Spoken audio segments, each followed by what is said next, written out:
பூமிக்கு அடுத்தவைகளை சிந்திக்கிறார்கள். அவர்கள் பூமியின் விடயங்களை எண்ணுகிறார்கள், கருதி கொண்டிருக்கிறார்கள். மனநிலையிலிருந்து நாங்கள் பரலோக மனநிலைக்கு எங்களுடைய அந்த மண்ணுலக மனநிலைகளை நாங்கள் மாற்றிக்கொள்றதுக்காக தான் நாங்கள் தொடர்ச்சியாக இந்த பிரசங்கங்களை கேட்டுக்கொண்டு வா. அப்போ சொன்ன பவுல் பிலிப்பியர்கள் நிருபத்தில இருந்து குறிப்பாக 3வது அதிகாரம் அந்த 19வது 20வது வசனத்திலிருந்து நாங்கள் கடவுளுடைய வார்த்தைகளை சிந்திக்கவும் அதனுடைய சத்தியங்களை நாங்கள் பெயர்த்து எடுக்கவும் நாங்களே பரிசோதிக்கவும் எங்களுடைய நிலைமைகளை நாங்கள் சீர்தூக்கி பார்க்கவும் நாங்கள் ஆரம்பித்திருந்தோம். ஐயால பிலிப்பியர் 3:19-20 வாசிக்கிறேன். நீங்கள் உங்களுடைய வேதங்களிலே அதை கவனித்துக் கொள்ளுங்கள். அவர்களுடைய முடிவு அழிவு, அவர்களுடைய தேவன் வயிறு, அவர்களுடைய மகிமை அவர்களுடைய இலச்சை, அவர்கள் பூமிக்கு அடுத்தவைகளை சிந்திக்கிறார்கள் என்பதே கர்த்தருடைய வார்த்தை. கர்த்தர் இந்த வேத வசனத்தை தொடர்ச்சியாய் நமக்கு ஆசீர்வதித்து தருவாராக. ஆமேன், ஆமேன். பூமிக்கு அடுத்தவைகளை சிந்திக்கிறார்கள். They mind earthly things. They mind earthly things. அவர்கள் பூமியின் விடயங்களை எண்ணுகிறார்கள், கருதி கொண்டிருக்கிறார்கள் என்கின்ற அந்த சொற்றொடரில் இருந்த நாங்கள் இந்த பிரசங்கத்தை எங்களுடைய முற்பிதாவாகிய ஜெரமையா பிரவுஸினுடைய பிரசங்கத்திலிருந்தும் தாமஸ் மெண்டனுடைய பிரசங்கங்களிலிருந்தும் இன்னும் பல பரிசுத்தவான்கள் இந்த பூமிக்குரிய மனநிலை earthly mindedness என்கின்ற அந்த அதை குறித்த சத்தியங்களை அவர் எங்களுக்கு சொல்லி தந்த அந்த ஒரே விசுவாசத்தின் காலடி தளங்களில் நாங்கள் அதை சிந்திக்கவும் ஆராயவும் எங்களுக்கு பியோய்க்கவும் கடந்து வந்திருந்தோம். அதில் நாங்கள் அதில் முதலாவது நாங்கள் சிந்தித்திருந்தது இந்த வசனத்தினுடைய சூழமைவை நாங்கள் முதல் பிரசங்கத்தில் கவனித்திருந்தோம். 2வது பிரசங்கத்தில் பூமிக்குரிய விடயங்களை சிந்திக்கிறது எது அல்ல என்கிறத நாங்கள் விளங்கி இருந்தோம். பூமிக்குரிய விடயங்களை சிந்திக்கிறது என்றால் எது அல்ல என்கிறதுக்கு நாங்கள் 5-6 விடயங்களை நாங்கள் தெளிவாக நாங்கள் அதை படித்திருந்தோம். பிற்பாடு நாங்கள் பூமிக்குரிய விடயங்களை சிந்திக்கிறவர்கள் அல்லது மண்ணுலக மனநிலையில் இருக்கிறவர்கள் அல்லது மாம்சத்துக்குரியவர்கள் என்கிற அந்த மனுஷர்களாக இருக்கிறவர்களை அடையாளம் காண்றதுக்கான குறி காட்டிகள் அல்லது அடையாளங்களை நாங்கள் பார்க்க ஆரம்பித்திருந்தோம். அதில் நாங்கள் 7 அடையாளங்கள் நாங்கள் கண்டிருந்தோம். இன்றைக்கு 8வது அடையாளத்தை நாங்கள் சிந்திக்க இருக்கிறோம். இந்த 8 அடையாளங்கள் தான் ஒரு மனுஷன் மாம்சத்துக்குரியவனா மண்ணுலக மனநிலையில் இருக்கிறாளா அவர்களுடைய முடிவு அழிவா என்றதை எங்களுக்கு தீர்மானிக்கிறதுக்கான உரை கேட்கல, அதாவது ஆசிட் டெஸ்ட். அதுல முதலாவது அந்த டெஸ்ட் என்ன? மண்ணுலக விடயங்களை மிகப்பெரிய விடயங்களாக பார்ப்பார்கள். 2வது டெஸ்ட் என்ன? தனிச்சிருக்கும் போது அல்லது தனித்து விடும் போது மண்ணுலக விடயங்கள் அவர்கள் சிந்தனைகளை நிறைச்சிருக்கும். 3வது டெஸ்ட் மண்ணுலக விடயங்களில் மனசு ஒட்டிக்கொண்டிருக்கும். 4வது அடையாளம் மண்ணுலக விடயங்களை பற்றி அங்கலாய்க்கு மக்கரைகளை கொண்டிருப்பார்கள். 5வது விடயம் நேரம் பலன் முழுமையாக மண்ணுலக விடயங்களுக்கு செலவழிப்பார்கள். 6வது மண்ணுலக விடயங்களை விண்ணுலகுக்காக நோக்க மாட்டார்கள். 7வது விடயம் மண்ணுலக விடயங்களின் பெரிய பல பிரச்சனைகளை சோர்வுற்று சலிப்படையாமல் கடந்து சென்று கொண்டிருப்பார்கள். இந்த 7 விடயங்கள்ல ஏதோ ஒன்று ஒரு ஆள்ல இருக்குதுன்னு சொன்னா அதனுடைய அர்த்தம் அவர் earthly minded ஆனையால் அவர் அந்த நபர் மண்ணுலக மனநிலையில இருக்கிறார். அது ஒன்றிருந்தாலும் காணும் அந்த ஆக்கள் மண்ணுலக மனநிலையில் இருக்கிறான். அதுல நம்மளால இருக்குதுன்னா அந்த ஒன்றை கூட நாம இல்லாமல் ஆக்கிறதுக்கு தான் அந்த மண்ணுலக மனநிலையிலிருந்து நாங்கள் பரலோக மனநிலைக்கு எங்களுடைய அந்த மண்ணுலக மனநிலைகளை நாங்கள் மாற்றிக்கொள்றதுக்காக தான் நாங்கள் தொடர்ச்சியாக இந்த பிரசங்கங்களை கேட்டுக்கொண்டு வா. அதுல 8வது குறிகாட்டி அல்லது அடையாளம், 8வது குறிகாட்டி வேதத்தில் வெளிப்படுத்தப்பட்டுள்ள குயிக்க எழுதணும் போவாஸ். வேதத்தில் வெளிப்படுத்தப்பட்டுள்ள பல பரலோக சத்தியங்களை வேதத்தில் வெளிப்படுத்தப்பட்டுள்ள பல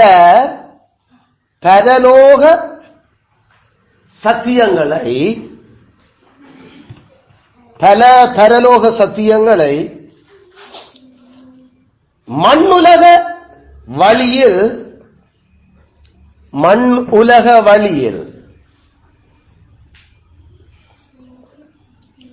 புரிந்து கொள்வார்கள்.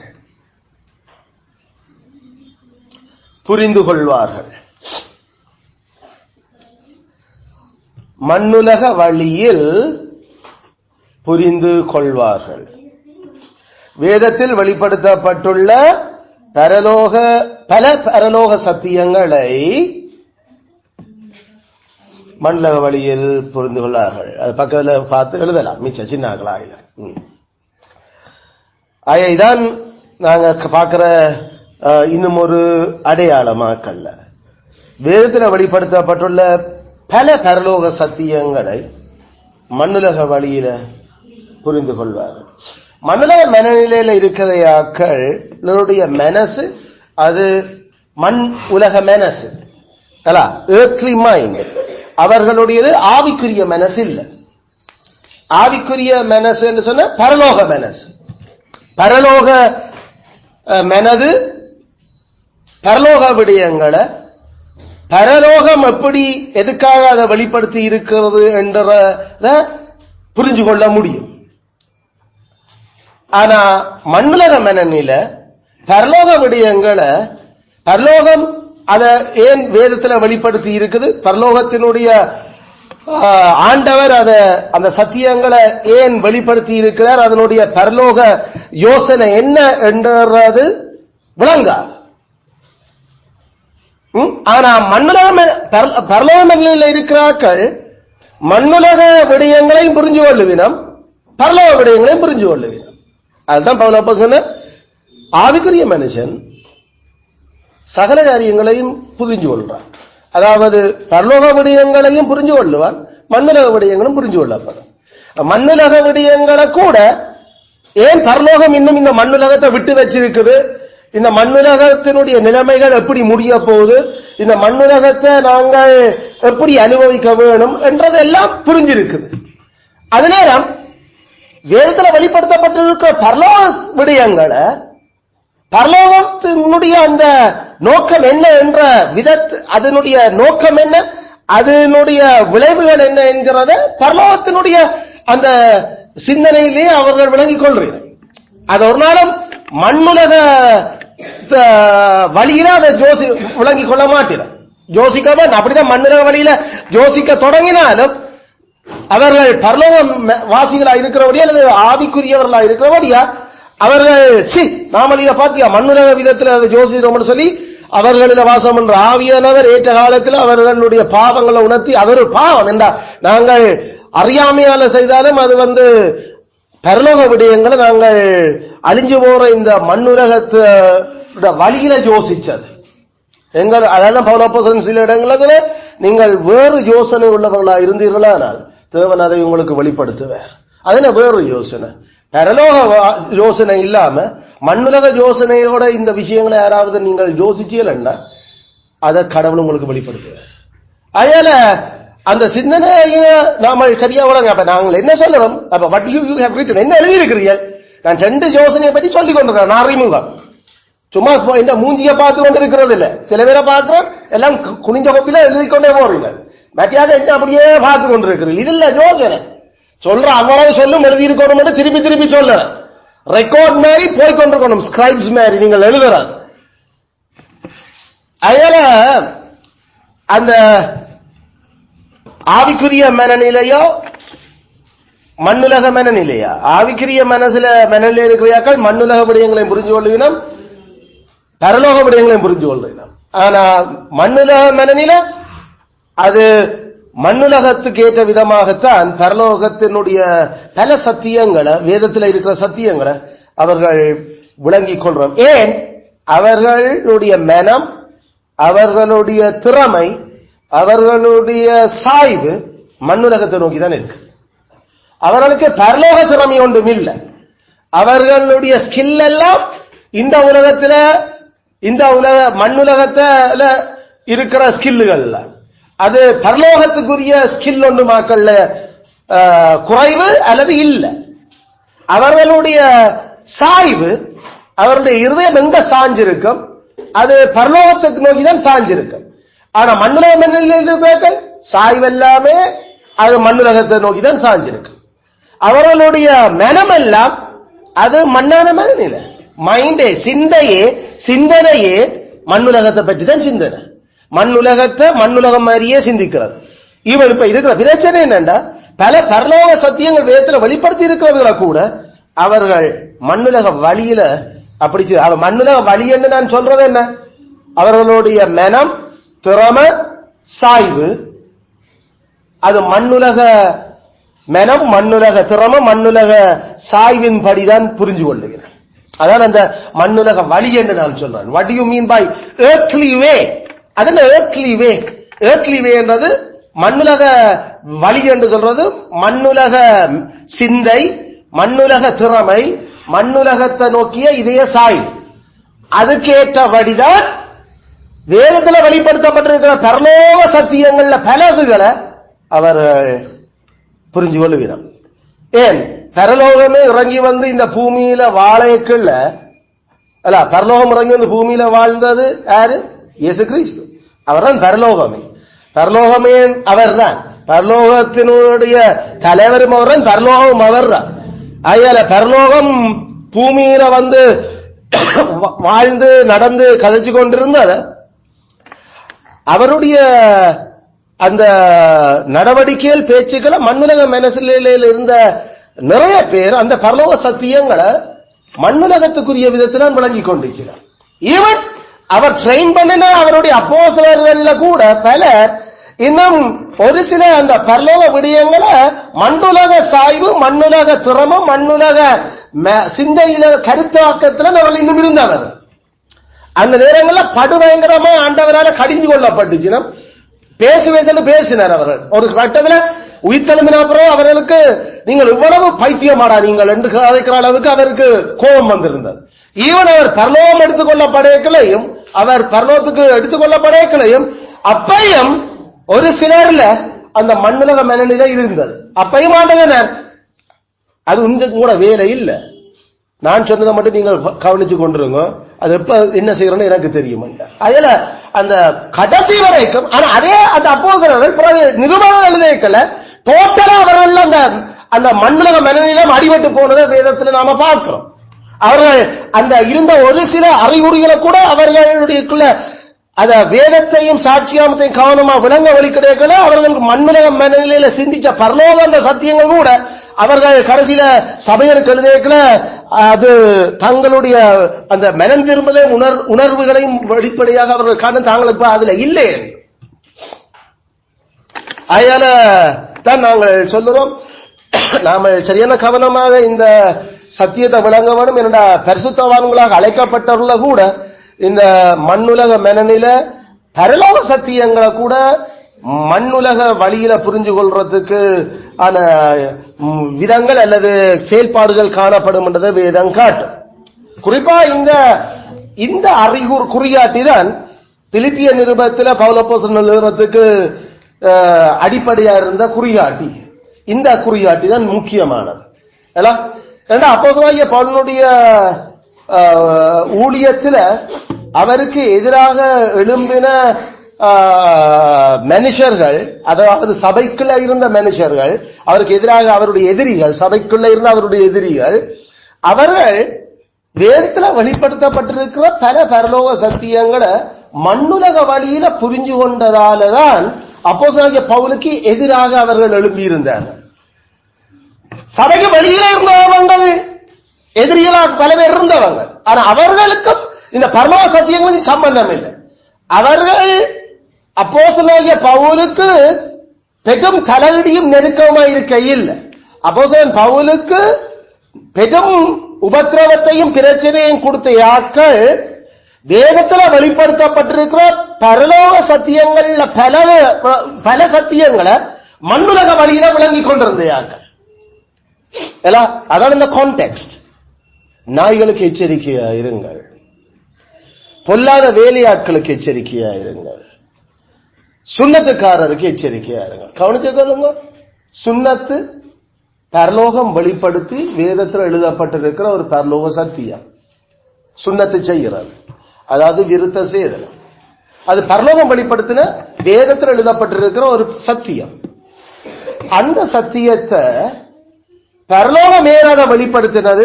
பரலோகத்தினுடைய நோக்கம் என்ன? பரலோகத்தில் வாசம் பண்ணுற கடவுள் ஏன் அதை இந்த மண்ணுலகத்தில் அதை வெளிப்படுத்தி வேதத்தில் எழுதி வச்சிருக்கிறார் என்றத இந்த மண்ணுலக மனநில் இருந்த வேதக்காரர் அல்லது பைபிள்காரர் தங்களோட மண்ணுலக மனதில மண்ணுலக திறமைகளின்படி மண்ணுலக சாயின்படி அதை புரிஞ்சு கொண்டிருக்கிறார். ஆனா பவுல் அப்போஸ்தலன் அவனுக்கு தெரிஞ்ச தானும் அப்படிதான் புரிஞ்சு கொண்டிருந்தாரு. அதனாலதான் நசரேயருடைய மதபேதத்துக்கு எதிராக கொதிச்செலும்பி தமஸ்கு வரைக்கும் நிருபங்கள் வேண்டிக் கொண்டு திரிஞ்சார். ஏண்டா அந்த வேதத்துல வெளிப்படுத்தப்பட்டிருந்த பரலோக சத்தியத்தை மண்ணுலக வழியில புரிஞ்சு கொண்டார் அவர். அதனால அதுல இருந்து கடவுள் அவரை ஏன் அதை வெளிப்படுத்த, ஏன் அந்த சத்தியத்தை வேதத்தில் எழுதியிருந்தத இயேசு கிறிஸ்துவ அது எப்படி நிறைவேற்றப்படுது, இயேசு கிறிஸ்துவ இப்ப அதனுடைய பொருள், இதெல்லாம் வெறும் வெற்றும் வறுமையுமான வழி கோதுதானடாப்பா என்ற அந்த நிலைகளை, அந்த பரலோகத்தினுடைய உண்மையான நோக்கம், அந்த சத்தியத்தை வெளிப்படுத்தின நோக்கம், வேதத்தில் எழுதப்பட்ட நோக்கத்தை விளங்கப்படுத்தின கையோட அவன் அந்த கோதலத்தையும் தூக்கி எறிஞ்சு போட்டான். அந்த கோதுக்குள்ள இருந்த அந்த அந்த அந்த பொருள் அது கிறிஸ்துவ பற்றினது இருந்தா. அதனால கிறிஸ்துவுக்குள்ள விருத்த சேதனமும் இல்ல, விருத்த சேதனம் இல்லாமல் ஒரு விஷயம் இல்லையா. அப்ப இதை கேட்டுக்கொண்டிருந்த மண்ணுலக மனதில் இருந்த பைபிள்காரர் என்னடா இது புது காத்தோட இவனுக்கு தான் பைத்தியம், உனக்கு விஷயம் வழங்கின விருத்த சேதனம் என்றது அது கடவுள் இந்த பூமியில எங்களுக்கு தந்த விஷயம், நாங்கள் அதை கட்டாயம் செய்யணும். பரலோகம் ஏன் அந்த சத்தியத்தை வேதத்தில் எழுதியிருக்குது என்றதை மண்ணுலக விதத்தில் யோசிச்சார். இதனால்தான் பவுல் அப்போஸ்தலனுக்கு அவ்வளவு வெறியும் விசரும் வந்தது. பொருளை விட்டு போட்டு இன்னும் கோப திண்டு கொண்டு கிடக்கிறீங்களேப்பா. இருதயத்தினுடைய நுனித்தோல வெட்ட தெரியாம வெறும் உங்களுடைய ஆண்குறியினுடைய முன்தோலை வெட்டி கொண்டு தெரிகிறீர்களே, உங்களுடைய ஆண்குறி தரைப்புண்டு போற நிலமா இருக்குமெண்டா. உங்களுடைய அந்த ஆண்குறி நுனித்தோல் இல்ல, அதனுடைய முழுசா நீங்கள் வெட்டுதல பரவாயில்லைடா. அந்த அளவுக்கு எதிச்சலும் விசர்லையும் அவன் கத்தினான். ஏன் அந்த விசுவாசத்தினுடைய பொருளையே கடைசியா விட்டுறீங்களேப்பா. அந்த நாய்கள், இதுகளெல்லாம் நாய்கள் என்றார். இதுகளெல்லாம் எல்லாம்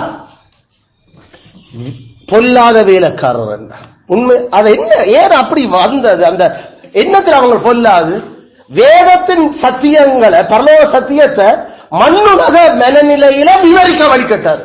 மண்ணுலக சிந்தனைகளோட மக்களுக்கு அதான் சத்தியம் என்றத அதை மண்ணுலகத்துக்காக பயன்படுத்தினார். அதனால நீ ரட்சிக்கப்பட வேணுமா? நாங்கள் வேதத்தினுடைய சத்தியத்தை நாங்கள் ஏற்றுக்கொள்ளணும். ஒரு மனுஷன் ரட்சிக்கப்பட வேணும், கட்டாயம் கடவுளுடைய அரசியல அவர் நுழைய வேணும். கடவுளுடைய அரசியல நுழைகிறதுக்கு நீங்கள் கட்டாயம் விருத்த சேதனம் செய்யும். கடவுளுடைய அரசுகளை நுழைகிறதுக்கு ஆபிரகாமுக்கு கொடுக்கப்பட்டிருந்த அந்த உடன்படிக்கை விருத்த சேதனம் செய்யணும். அதனால இப்பயும் நீங்கள் ஆபிரகாமுக்கு பிள்ளைகளும், அப்ப அது நீ எந்த ஆளா இருந்தாலும் கடவுளுடைய ராஜ்யத்துக்குள்ள வரணும்னா விருத்த சேதனம் செய்யும். இப்ப பவுல் அப்போஸ்தலனுடைய ஆர்கியுமென்ட் அல்லது அவனுடைய சுவிசேஷம் நீங்கள் விருத்த சேதனம் செய்ய தேவை. அப்ப விருத்த சேதனம் செய்ய தேவையில்லை என்றால் என்ன பைபிள்ல வெளிப்படுத்தப்பட்டிருக்க விருத்த சேதனம் செய்யணும், விருத்த சேதனம் செய்யாம ஒரு காணியாட்சிகளை வரையலாது என்ற இப்படி தெளிவுமா இருக்கிற சத்தியத்தை என்ன இந்த மனுஷன் தேவையில்லை என்றார் என்றதான் அங்க பிரச்சனை தொடங்குகிறது. அயல பவுல் அப்போஸ்தலன் இல்லை என்றார். அவன் ஆபிரகாம், பவுல் அப்போஸ்தலனுக்கு எதிரான பிரசங்கங்கள் என்ன? அது இவர் மோசேயினுடைய சட்டங்களை வேண்டாம் என்றார். இவர் தீர்க்கதரிசிகளுக்கு எதிராக இருக்கிறார். இவர் கடவுளுடைய அரசுகளை நுழைகிறதுக்கான முதல் தகுதியையே அது இல்லை என்றுட்ட இப்படிப்பட்ட விஷயம்தான் அங்க இவர் சொல்றார். இயேசு கிறிஸ்து செய்யப்பட்டார். இயேசு கிறிஸ்து மோசேயுடைய சட்டங்களுக்கு கீழ்ப்படிஞ்சிருந்த, இயேசு கிறிஸ்து பலி செலுத்தி கொண்டிருந்த, இயேசு கிறிஸ்து நசரேயராக அவர் அந்த கடவுளின் குமாரன் வந்த பொழுது அவர் அதுகளொன்றையும் இல்லாமல் ஆக்கியன. ஆகியால அவர் அதை செய்தார். ஆனா பவுல் ஒரு புது சுவிசேஷம் அறிவிக்கிறான். இப்ப இதான் அந்த சேர்ச்சுக்களை இருந்த பவுலினுடைய எதிரிகளுக்கும் பவுலுக்கும் இருக்கிற அடிப்படை பிரச்சனை.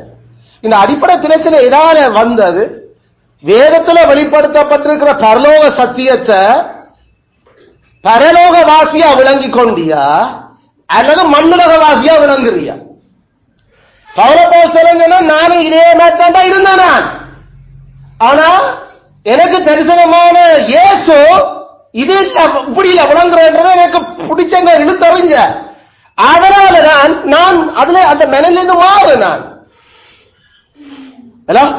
இப்பயும் நீங்கள் யாராவது இன்னும் நியாயப்பிரமாணத்தின்படி விருத்தசேதனம் செய்து இன்னும் நீங்கள் அதான் சரி அதான் முறை அப்படித்தான் அதை விளங்கிக் கொள்ள வேண்டும் என்று இருந்தீர்கள் அழிவீர்கள். ஏனென்றா நியாயப்பிரமாணத்தை போதிக்கிற அவர்கள் அந்த நியாயப்பிரமாணத்தின்படி கை கொள்றதுக்கு முடியாம தவிக்கிறேன். அது எனக்கும் தெரியும். என்ன நானும் அப்படித்தான் தவித்தை கொண்டு தொடங்கினேன். ஆனா வெளியில ஜோக்கியமானவன் மாதிரி நடிச்சேன். நான் இச்ச பாவம் என்றது நியாயப்பிரமாணம் சொல்லியும் எனக்கு அந்த இச்சை என்ற சிந்தனைக்குள்ள இருக்கிறது கிறிஸ்துவால எடுக்கப்பட முடியும், ஆவியால அது என்ன புதுதாக மாற்ற முடியும் என்றதை என்னால அனுபவிக்காம இருந்தது. ஏன்னா நான் வெறும் உலக சிந்தனையோட வெளிப்பிரகாரமாக சொத்துகள் சேர்க்கிறது, வேலைகள்ல நேரத்தை செலவழிக்கிறது, கடல் காரியங்கள்ல இருந்து நாம விலகிறது, இப்படிப்பட்டதெல்லாம் நான் பொருளாசை நினைச்சு கொண்டிருந்தேன். ஆனா அது எனக்குள்ளே வாசம் பண்ணி கொண்டிருந்தது எனக்கு சரியா விளங்கல. அவற்றை ஆவியாளன் விளங்கிட்டு நான் இந்த மண்ணுலக மன்னனில் இருக்கிற எனக்கு இது இந்த பாவம் எவ்வளவு இருக்கிறேன் சொல்லி அதனால பவுலப்போஸ்தலன் அந்த தேவனுடைய சட்டங்கள் கடவுளினுடைய வெளிப்படுத்தப்பட்டிருக்கிற அந்த சத்தியங்களை பரலோகம் எந்த நோக்கத்துக்காக வெளிப்படுத்தினது என்ற அந்த பரலோக யோசனையோடைய இப்ப சிந்திக்க தொடங்கினான். அதாலதான் இவ்வளவு எதிரிகள். அப்ப இதால என்ன? இப்ப சபை உண்மையில பவுலப்போஸ்தலனும் இந்த நாய்கள் சுண்ணத்துக்காரர் போலவே இந்த சத்தியத்தை அவர்கள் மண்ணுலக வழியை சிந்திச்ச மாதிரியே சிந்திச்சு பிரசங்கிச்சிருந்தா பவுலப்போஸ்தலன் ஒன்னாலும் பாடுபட்டிருக்க வேண்டிய அவசியமே இல்லை. பவுலப்போஸ்தலனுக்கு கல்லறை விழுந்திருக்கார். பவுலப்போஸ்தலன் கிறிஸ்துவனுடைய அச்சடையாளங்களை தரிச்சிருக்க வேண்டிய அவசியமும் இல்லை. அதைத்தான் இவங்களும் செய்தாங்க. ஏன் பவுலுக்கு இவ்வளவு பிரச்சனை? ஏன் ஜூதர்களான பிரச்சனை? ஏன் பிரச்சனை? மோசேயும் தீர்க்கதரிசிகளுக்கும் முறைமைகளுக்கு எதிராக பிரசங்கிக்கிறான். இந்த ஆசியா முழுவதும் அவன் சரியான கொள்ளனையும் பிரச்சனையான ஆளாயும் திரிஞ்சு கொண்டிருக்கிறான். என்ன பிரச்சனை? விருத்தசேதனம் செய்ய தேவை. என்ன பிரச்சனை? இந்த பலிகளும் இதுகளும் சடங்களும் அவசியம் இல்லை. இப்ப இந்த விஷயத்தை பவுலப்போஸ்தலன் அந்த மற்றவர்கள் மாதிரியே மண்ணுலகத்திற்கு ஏற்ற மாதிரியே சிந்திச்சிருந்தா அதான் பவுலப்போஸ்தலன் இந்த கலாத்தில சொல்றான். நான் இப்படி நடக்கிறதால தான் இவ்வளவு பிரச்சனை எனக்கு.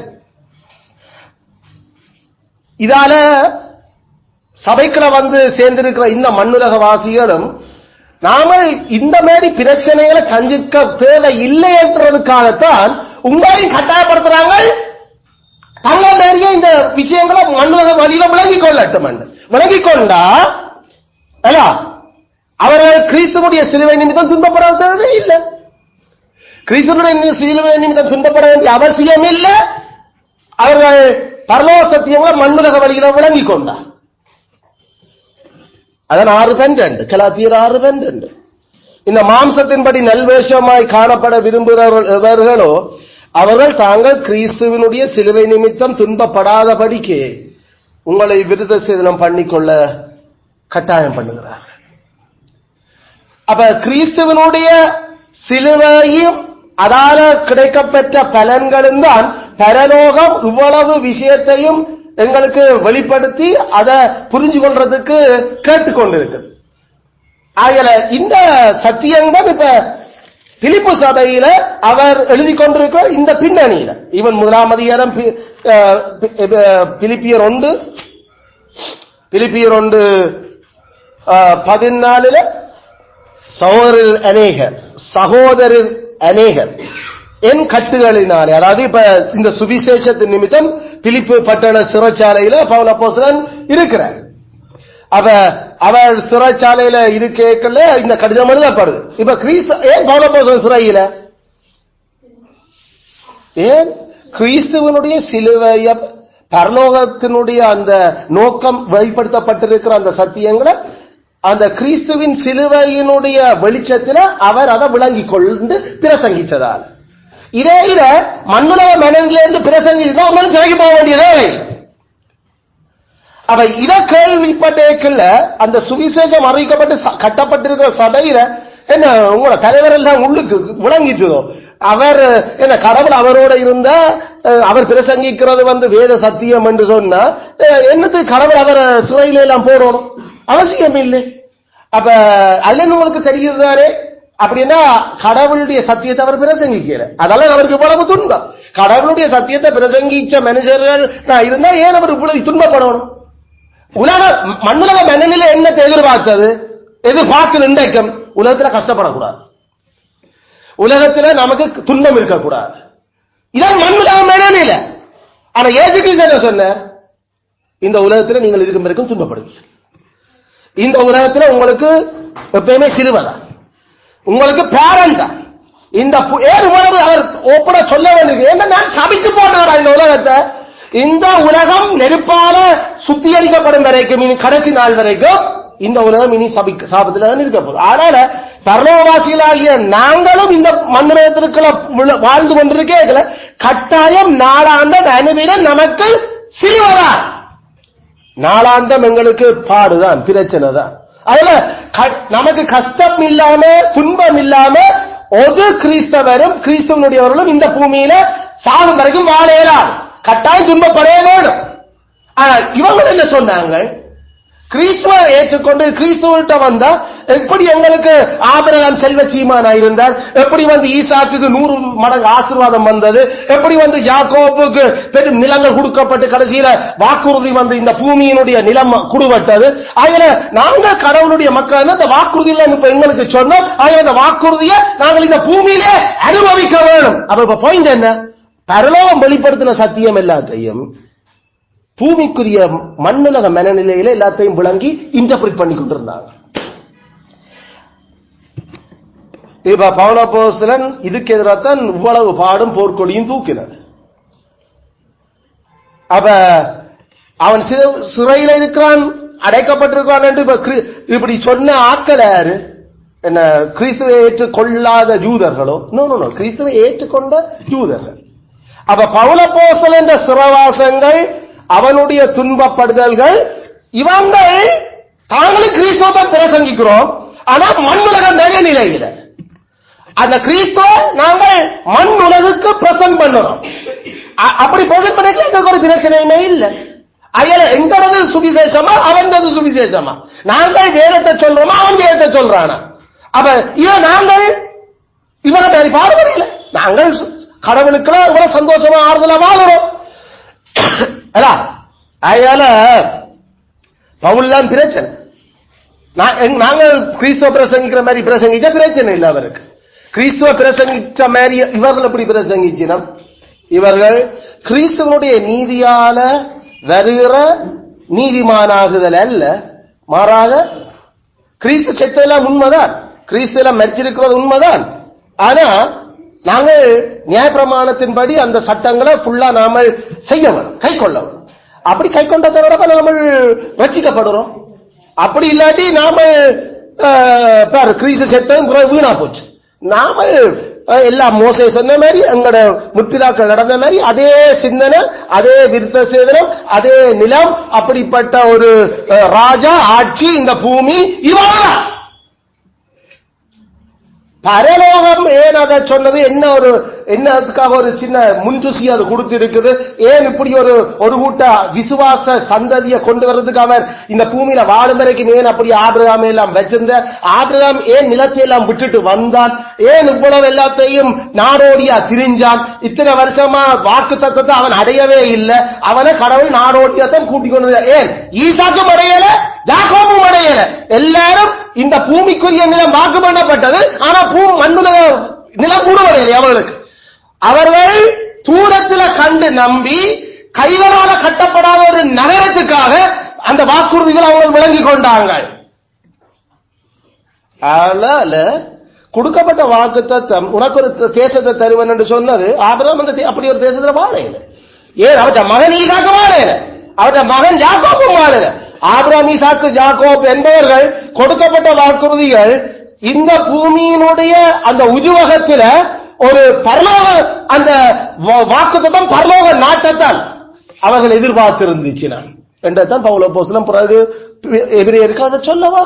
அவர் கடவுளால கட்டப்படுற ஒரு வீட்டுக்கு, கடவுளால கட்டப்படுகிற அறைக்கு, உங்களுக்காக நான் ஒரு அறைய வீட்டை கட்டப்படுற பல அறைகள் அங்க இருக்குது.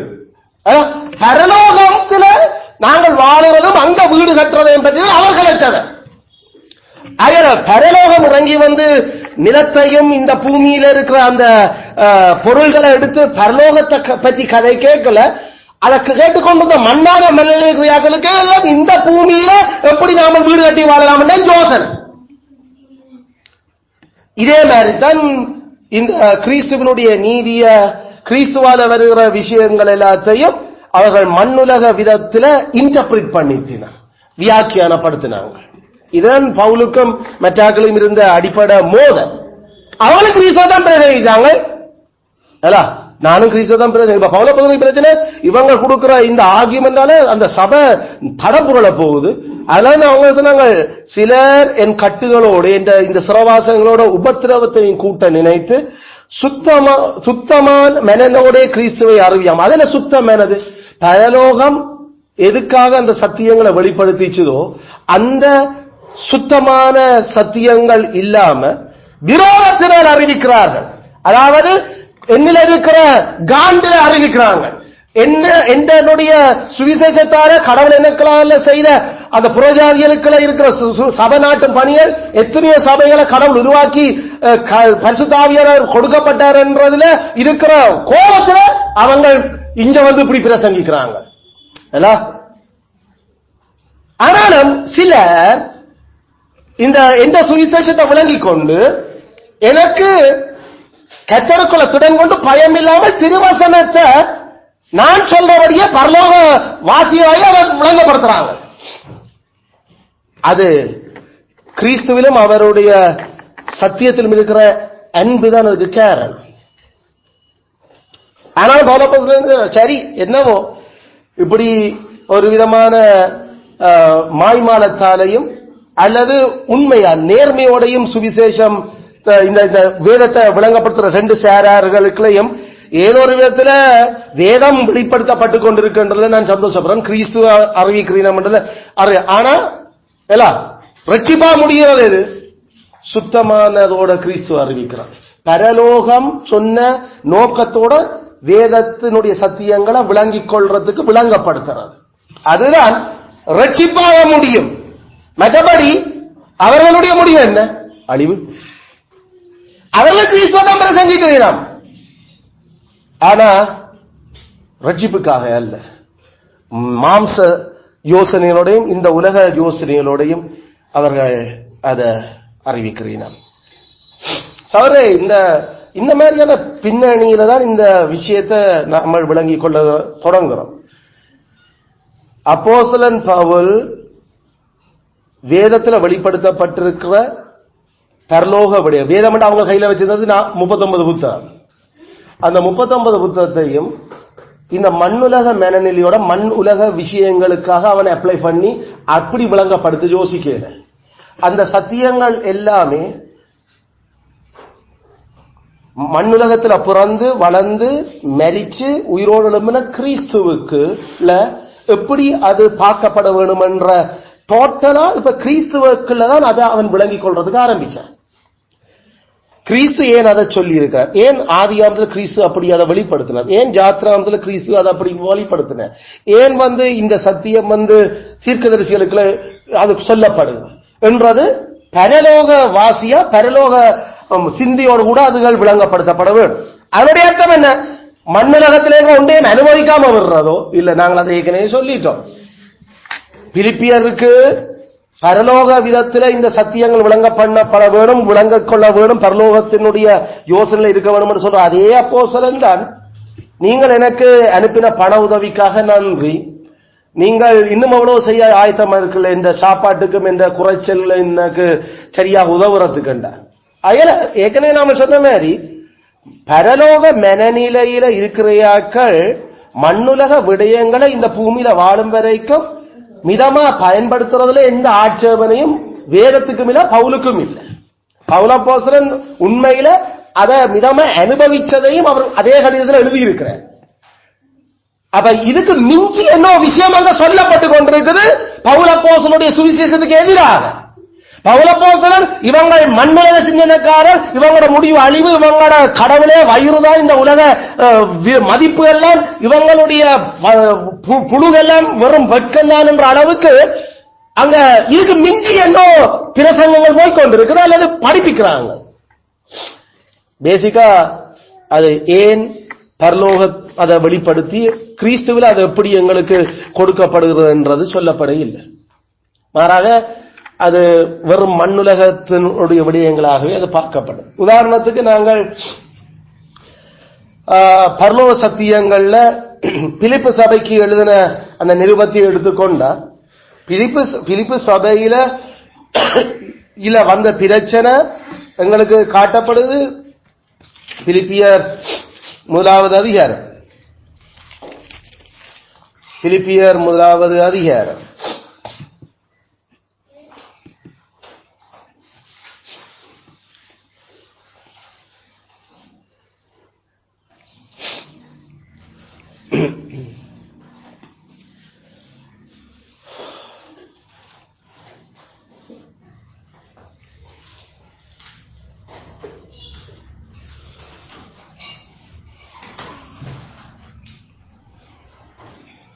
நீங்கள் 1ஆம் அதிகாரத்திலிருந்து வாசிப்பது இந்த 4 அதிகாரத்தை நீங்கள் தயவு செய்து தொடர்ந்து வாசித்தீங்கன்னா அந்த முக்கியமான முனைப்போடு இருக்கிற சத்தியம் என்ன என்றது எங்களுக்கு திருப்பி வரும்.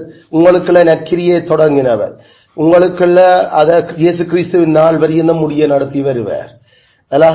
நான் என் கட்டுகள் என் சுவிசேஷத்துக்கு உத்தரவு சொல்லி அதை திடைப்படுத்தி வருகிறதிலும் நீங்கள் பங்குள்ளவர்களானதால் இயேசு கிறிஸ்துவின் உருக்கமான அன்பில உங்கள் எல்லார் மேலும் எவ்வளவு வாஞ்சியா இருக்கிறேன். உத்தமமானதை நீங்கள் ஒப்புக்கொள்ளத்தக்கதாக உங்கள் அன்பானது அறிவிலும் எல்லா உணர்விலும் இன்னும் அதிகமாக பெருகவும் தேவனுக்கு மகிமையும் துதியும் உண்டாகும்படி இயேசு கிறிஸ்துவால் வருகிற நீதியின் கனிகளால் நிறைந்தவர்களாகி. இயேசு கிறிஸ்துவினால் வருகிற நீதியின் கனி அல்லது இங்கிலீஷில் the righteousness of Jesus Christ, இயேசு கிறிஸ்துவின் நீதியினால் வருகிற கனிகளால் நிறைந்தவர்களாகி. இயேசு கிறிஸ்துவனுடைய நீதி யார வருகிற விளைச்சல்கள் நீங்கள் துப்புரவானவர்களும் இடர்லட்சணமாய் இருக்கிறதுக்கு நீ இயேசு கிறிஸ்து என்கிற அவருடைய அந்த சுவிசேஷம், அவருடைய பாடுகள், அவர் நமக்கு கொடுத்திருக்கிற சிலுவை, அதுக்கு நீங்களும் என்னோட கூட சேர்ந்து இருக்கிறதுக்கு இயேசு கிறிஸ்துவனுடைய ஜீவன் எங்களுக்கு ஜீவனாயும் இயேசு கிறிஸ்துவனுடைய சாவு நமக்கு ஆதாயமாயும் இருக்கிறதுக்காகத்தான் நான் இதை எழுதி கொண்டிருக்கிறேன். அப்ப திருப்பி இந்த நிருபங்கள் வருகிற வரைக்கும் இயேசு கிறிஸ்துவாக உங்களுக்கு சகல கணக்கில் பலன் பெறுகிறதுக்காகத்தான் நான் இது எழுதுறேன். அப்ப 1ஆம் அதிகாரத்திலிருந்து கடைசி வரைக்கும் இவன் 3ஆம் அதிகாரம் குறிப்பா நாம கதைக்க வரைக்கும் என்ன சொல்றேன், மாம்சத்தின் இந்த உலக யோசனையின்படி நான் பிழைக்க வேணுமோ, உலக யோசனையின்படி நான் இந்த பரலோக சத்தியங்களை விளங்கிக் கொள்ளணுமோ, அப்படிதான் நான் இன்னும் அவங்கள விட எவ்வளவோ செய்யலாம்டாப்பா. அவங்கள விட நான் இந்த சத்தியத்தை விளங்கிக் கொள்ளணும் என்றா அவங்கள விட நான் சரியான உச்சகட்டமா நான் இன்னும் அதுகளை எடுத்து பயன்படுத்துவேன். ஆனா அதெல்லாம் இந்த உலகத்தினுடைய லாபம் தான். என்ன, அவங்களுக்கு பிரச்சனை இல்ல, அவங்களுக்கு சிரவாசம் இல்ல, அவங்களுக்கு கல்லறி இல்ல, அவங்களுக்கு மனுஷர்களால அரசாங்கத்தால ஒரு பிரச்சனை இல்ல, அவங்களுக்கு இது லாபம். எது லாபம்? இந்த மோசையின் பிரமாணங்கள், இந்த மோசையின் பிரமாணங்களை மண்ணுலகப்படி யோசிச்சு அப்படியே போக பண்றாங்க. அதனால அவங்களுக்கு லாபம். அது எனக்கும் அது லாபமா தான் இருந்தது. எனக்கு மதிப்பு என்ன, மரியாதை என்ன, கேட்ட ஆட்கள்கிட்ட எனக்கு தொடர்புகள் என்ன, பெரும்பெரும் ஆக்களோட எனக்கு இருக்கிற லிங்கியல் என்ன, நான் எனக்கு பொலிட்டிக்கலான இன்ஃபுளுன்ஸ் என்ன, எனக்கு சோசியல் எனக்கு இருக்கிற இன்ஃபுளுன்ஸ் என்ன, எல்லாமே எனக்கு இருந்தது. ஆனா எப்ப தமஸ்குவில அந்த ஒளி வீசி என்ன மாத்திச்சதோ, அண்டையில இருந்து நான் பிடிக்கப்பட்ட இந்த சத்திய, இந்த பரலோக சத்தியங்களை பரலோகவாசியா விளங்கப்படுத்துறதுக்கு அண்டையில இருந்து எல்லாம் என்ன விட்டு போச்சு. அண்டையில இருந்து எனக்கு இருந்த மதிப்பு, எனக்கு இருந்த நல்ல தொடர்புகள் எல்லாம் என்ன எதிரியா பார்க்க தொடங்கிச்சு. என்ன எப்ப முடிச்சு விடலாம், போட்டு தள்ளலாம் என்று யோசிச்சு கொண்டுதாங்க. கூடையில வச்சு களவாக்கி விடப்பட்ட நோடி போறதுக்கு எத்தனை தரம் தப்பினான் இந்த விஷயங்கள். ஏன் ஏன் நான் கிறிஸ்துவை ஆதாயப்படுத்திக் கொள்ளும்படிக்கு. அப்ப பாயிண்ட், கிறிஸ்துவ எங்களை லாபமாக்கணும். கிறிஸ்துவனுடைய எதை லாபமாக்குறது? கிறிஸ்துவையும் கிறிஸ்துவனுடைய அந்த வேலைகளை நமக்கு லாபமாக்குறது. கிறிஸ்துவனுடைய வேலை தீர்க்கதரிசி, ஆசாரியன், அரசன். அவர்கள்தான் சகல இந்த பலிகளும், சகல இந்த வாக்குறுதிகளும், சகல இந்த செயல்பாடுகளும் அவரை மையப்படுத்த எங்களுக்கு சத்தியமா வெளிப்படுத்தப்பட்டிருக்கிறது.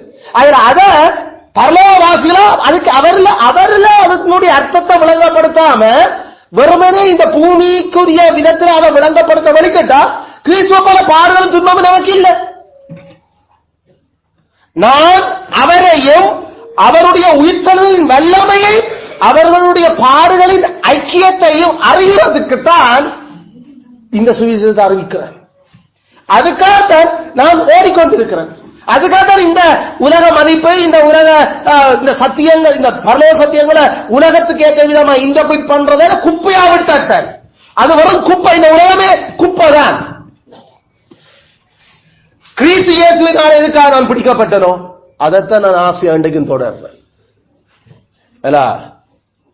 இந்த சிந்தையோட நீங்கள் இருக்க வேணும். வேறே சிந்தையா இருந்தால் அதையும் கடவுள் உங்களுக்கு அறிவிப்பார். தெரியுது? அப்ப பாயிண்ட் என்ன?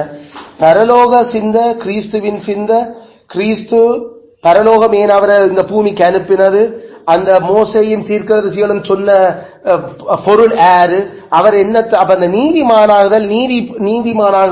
நீதிமான் ஆகிறதுக்கு, அல்லது மகவேட்படைகிறதுக்கு, அல்லது உலகத்தை கடவுளோட ஒப்புரவாக்குறதுக்கு, அல்லது தேவனோட சமாதானம் அடைய மனு குலத்தை வைக்கிறதுக்கு, அதான் அந்த பெரும் சத்தியம் இந்த புத்தகத்துல. இவன் கொலோசியர், கொரிந்தியர், இதெல்லாம் தேவனோட விழுந்து போன உலகத்தை அப்படி ஒப்புரவாக்குறாங்க. எப்படி கடவுளோட சமாதானம் பண்ணி வைக்கிறது, இணக்க பண்ணுறது. எப்படி இணக்க பண்ணுற? மோசேனுடைய நியாயப்பிரமாணத்தை ஆதாமுடைய வீழ்ச்சிக்கு பிறகு எந்த ஒரு மனுஷனும் முழுமையா கைக்கொள்ள இயலாது.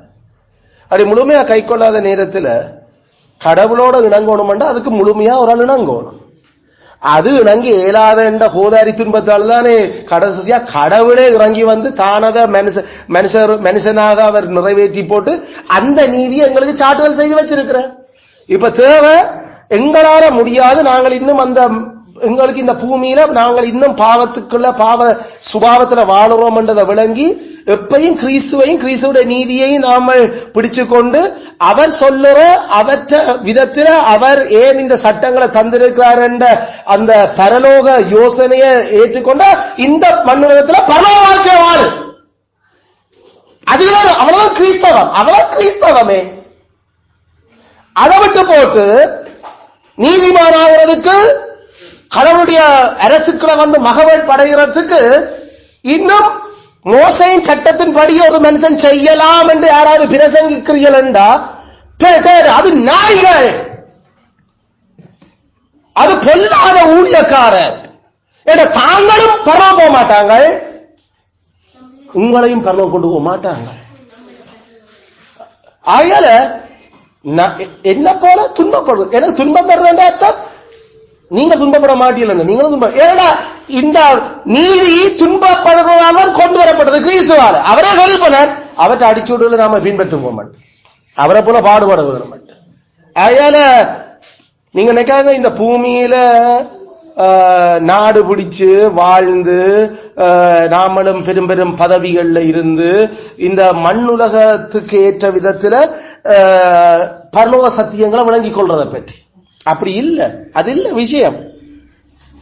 நாங்கள் அடைந்தாய்ச்சு அல்லது முற்றிலும் தேர்ந்தவர்கள் என்று நாம யோசிக்காம சிந்திக்காம இன்னும் நாம பாடுகளின் ஐக்கிய கிறிஸ்துவனுடைய பாடுகளினால விளைஞ்ச பலாபலன் என்ன, அவருடைய உயிர்த்தெழுதலினுடைய வல்லமையை குறித்து அந்த வல்லமை எப்படி அந்த சக்தி அங்க குடுபட்டது, அது ஏன் அவர் அப்படி எழுப்பி நிப்பாட்டினது என்னண்டு, அப்படி இந்த மனுஷ வரலாற்றிலே செத்து போன ஒரு ஆள் எழும்பி திரும்பி இந்த பூமியில வாழ்ந்து ஒரு மாசத்துக்கு மேல நின்று சாப்பிட்டு குடிச்சு போட்டு போனது இந்த பூமியில மனுஷ வரலாறு ஒரு தரம் இல்ல. என்னண்டு அந்த உயிர்த்தலின் வல்லமா அப்படி எப்படி அதை செய்திச்சது.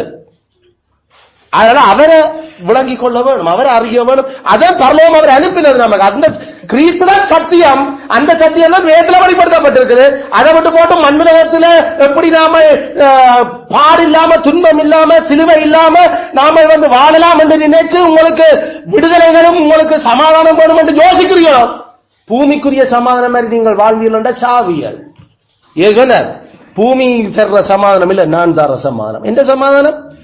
உங்களுக்கு பூமியால பெரும் போர் இருக்கும் பூமிக்குள்ள, பூமியில வாழ்ற மனநிலை இருக்கிறவனோட உங்களுக்கு சரியான போராட்டம் இருக்கும். ஆனாலும் எந்த சமாதானம் உங்களுள்ள இருக்கு. ஆமே. அதுல இந்த சமாதானம் மன்னிப்பு என்றதுகளே இந்த மனுஷர் மண்ணுலக விதத்துல யோசிச்சுட்டாங்க. நம்ம ஆட்கள் யோசிக்கிற மாதிரி மன்னிப்பண்டா என்ன, மன்னிப்பண்டு சொன்னா ஒரு சொறி சொன்னா மன்னிப்பு. மன்னிப்பண்டா என்ன, ரெண்டு பேர் சண்டை பிடிச்சிட்டினா சண்டை பிடிச்ச அப்புறம் கட்டி பிடிச்சு கொஞ்சிட்டா மன்னிப்பு. அவங்க ஒப்புரவாயிச்சு. இந்த மண்ணுலகத்தினுடைய யோசனை என்ன, சட்டியான அடிபாடு ரெண்டு நாடு, அதுக்கு பிறகு அவர்கள் ஒருவர் விட்டு கொடுத்து அவர்கள் இப்ப ஒருவரோட சமாதானமாச்சு. மன்னிப்பண்டா என்ன, அவர்கள் நாமளா போய் அதை கேட்டு அதுக்காக பிளீஸ் நீங்கள் எங்களுக்கு இதை மன்னிச்சு கொள்ளுங்க கேட்கிறது தான் மன்னிப்பு. இதானே இந்த உலகம் சொல்லி தருது. இதானே இந்த உலகம் சொல்லி தருது. மன்னிப்பண்டா என்ன, நாமளா போய் சாரி பிளீஸ் என்று கேட்கணும். கடவுளோட அது சரி வருமோ? கடவுள்கிட்ட எப்ப நாம சாரி பிளீஸ் கேட்போம்? கடவுள் எங்களை முதல் மன்னிக்கிறார் என்ற அந்த அறிவு எங்களுக்கு கொடுக்காத வரைக்கும் நாங்கள் என்னட்டு போய் கடவுளே சாரி என்ன மன்னிச்சு கொள்ளுங்க, ஐயோ உங்களுக்கு எதிராக பாவம் செய்திருக்கிறோம் கடைசி வரைக்கும் மனுஷர்களுக்கு அது வராது.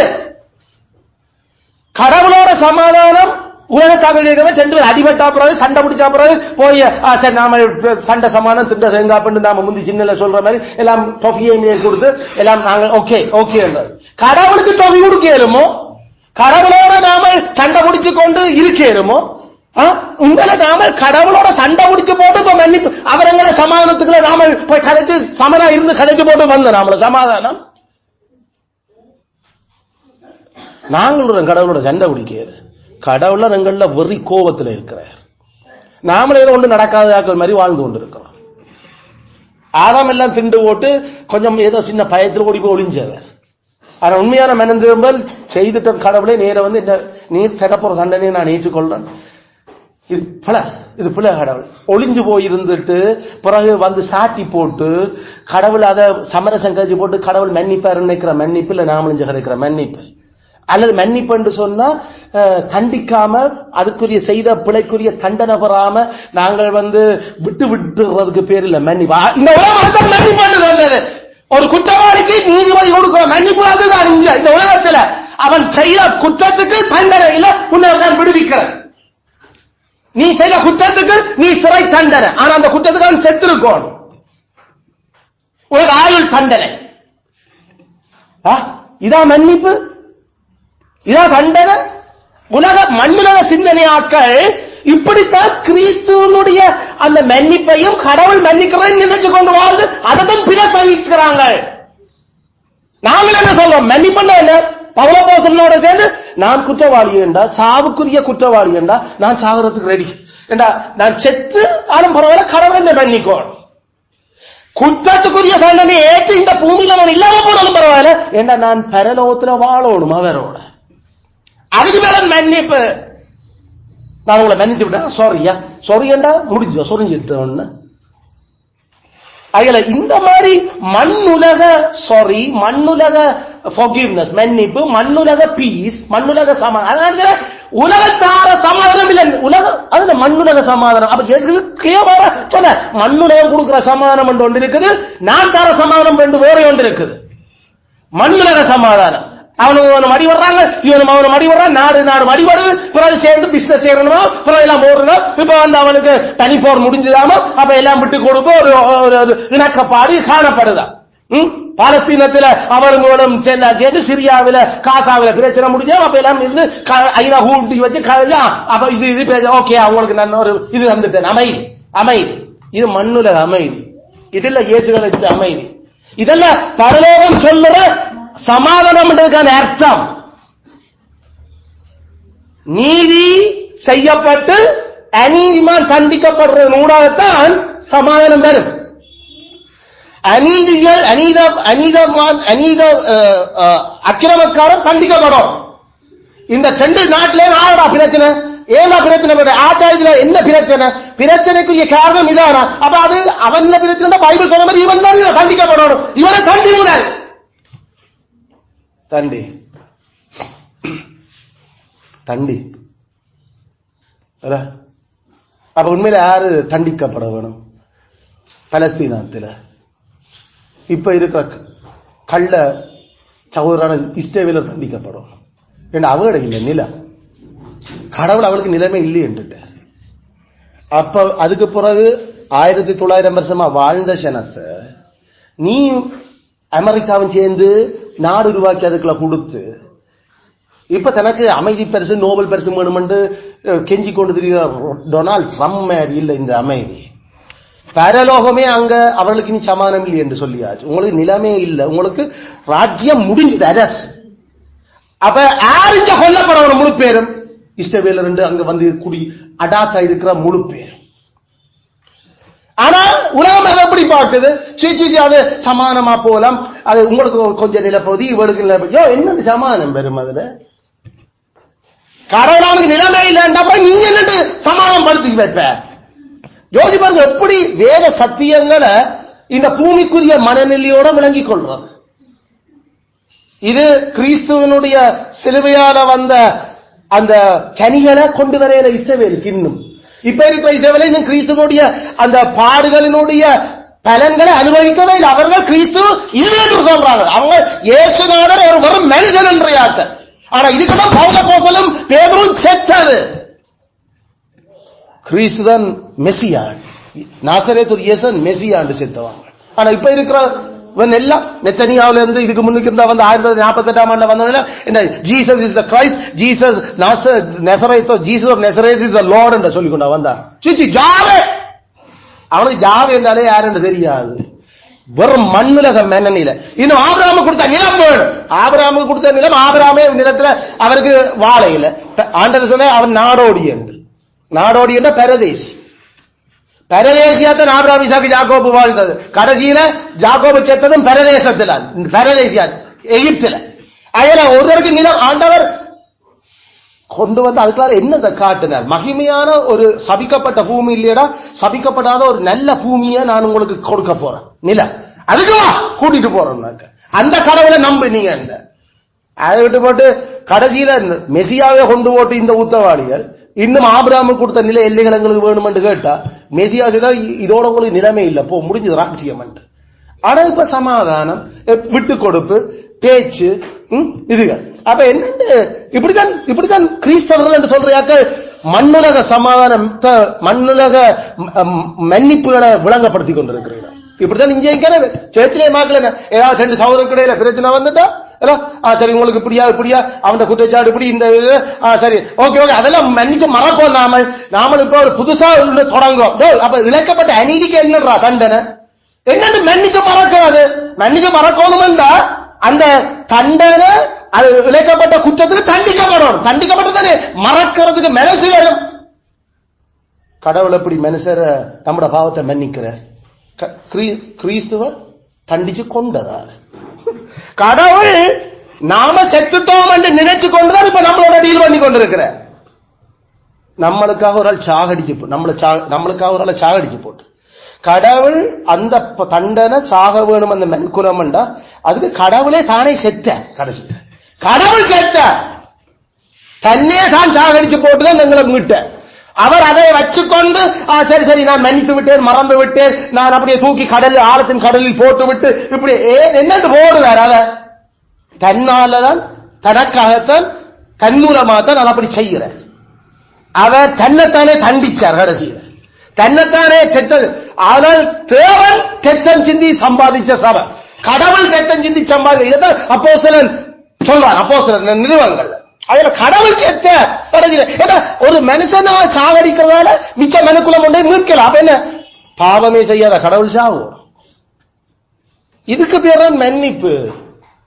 அதை விட்டு போட்டு ரெண்டு பேரும் கட்டி பிடிச்சு கொஞ்சிட்டு ஹேண்ட் ஷேக் பண்ணதோட மன்னிப்பு வராது.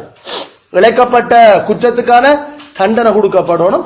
மனசு அப்பதான் மனசுல இருந்து அந்த விஷயம் தூக்கி போட்டுடுவோம். நாம அந்த அநீதிக்கான நீதி செய்யப்படும் வரைக்கும் வெறும் மாய்மாலமான வேஷமான மன்னிப்பும் வேஷமான நடிப்பும் தான் இருந்து கொண்டிருக்கு. எப்படி ஆக்கள் விளங்கப்படுத்துறோம்? நம்ம இந்த கிறிஸ்தவர்கள் இப்படித்தான் விளங்கப்படுத்தணும். மன்னிப்பண்டா இப்படித்தான், சமானம் இப்படித்தான், கடவுளோட ராஜ்யத்துக்குள்ள வாரண்டா நம்மளால செய்யக்கூடியதை செய்து அந்த ராஜ்யத்துக்குள்ள வாரது. அப்படிதான் காசை கொடுத்து வாரது, இதுக்குள்ள வாரது எல்லாம் கிறிஸ்தவனுடைய அரசுகளை வரணுமா? ஞானஸ்தானம் எடுத்துட்டா சரி. அங்க ஞானஸ்தானம் அது ஒரு ஆவிக்குரிய பரலோகத்தினுடைய சத்தியம். பரலோக சத்தியத்தை பூமிக்குரிய விதத்துல யோசிச்சு அதை பயன்படுத்தினவர்.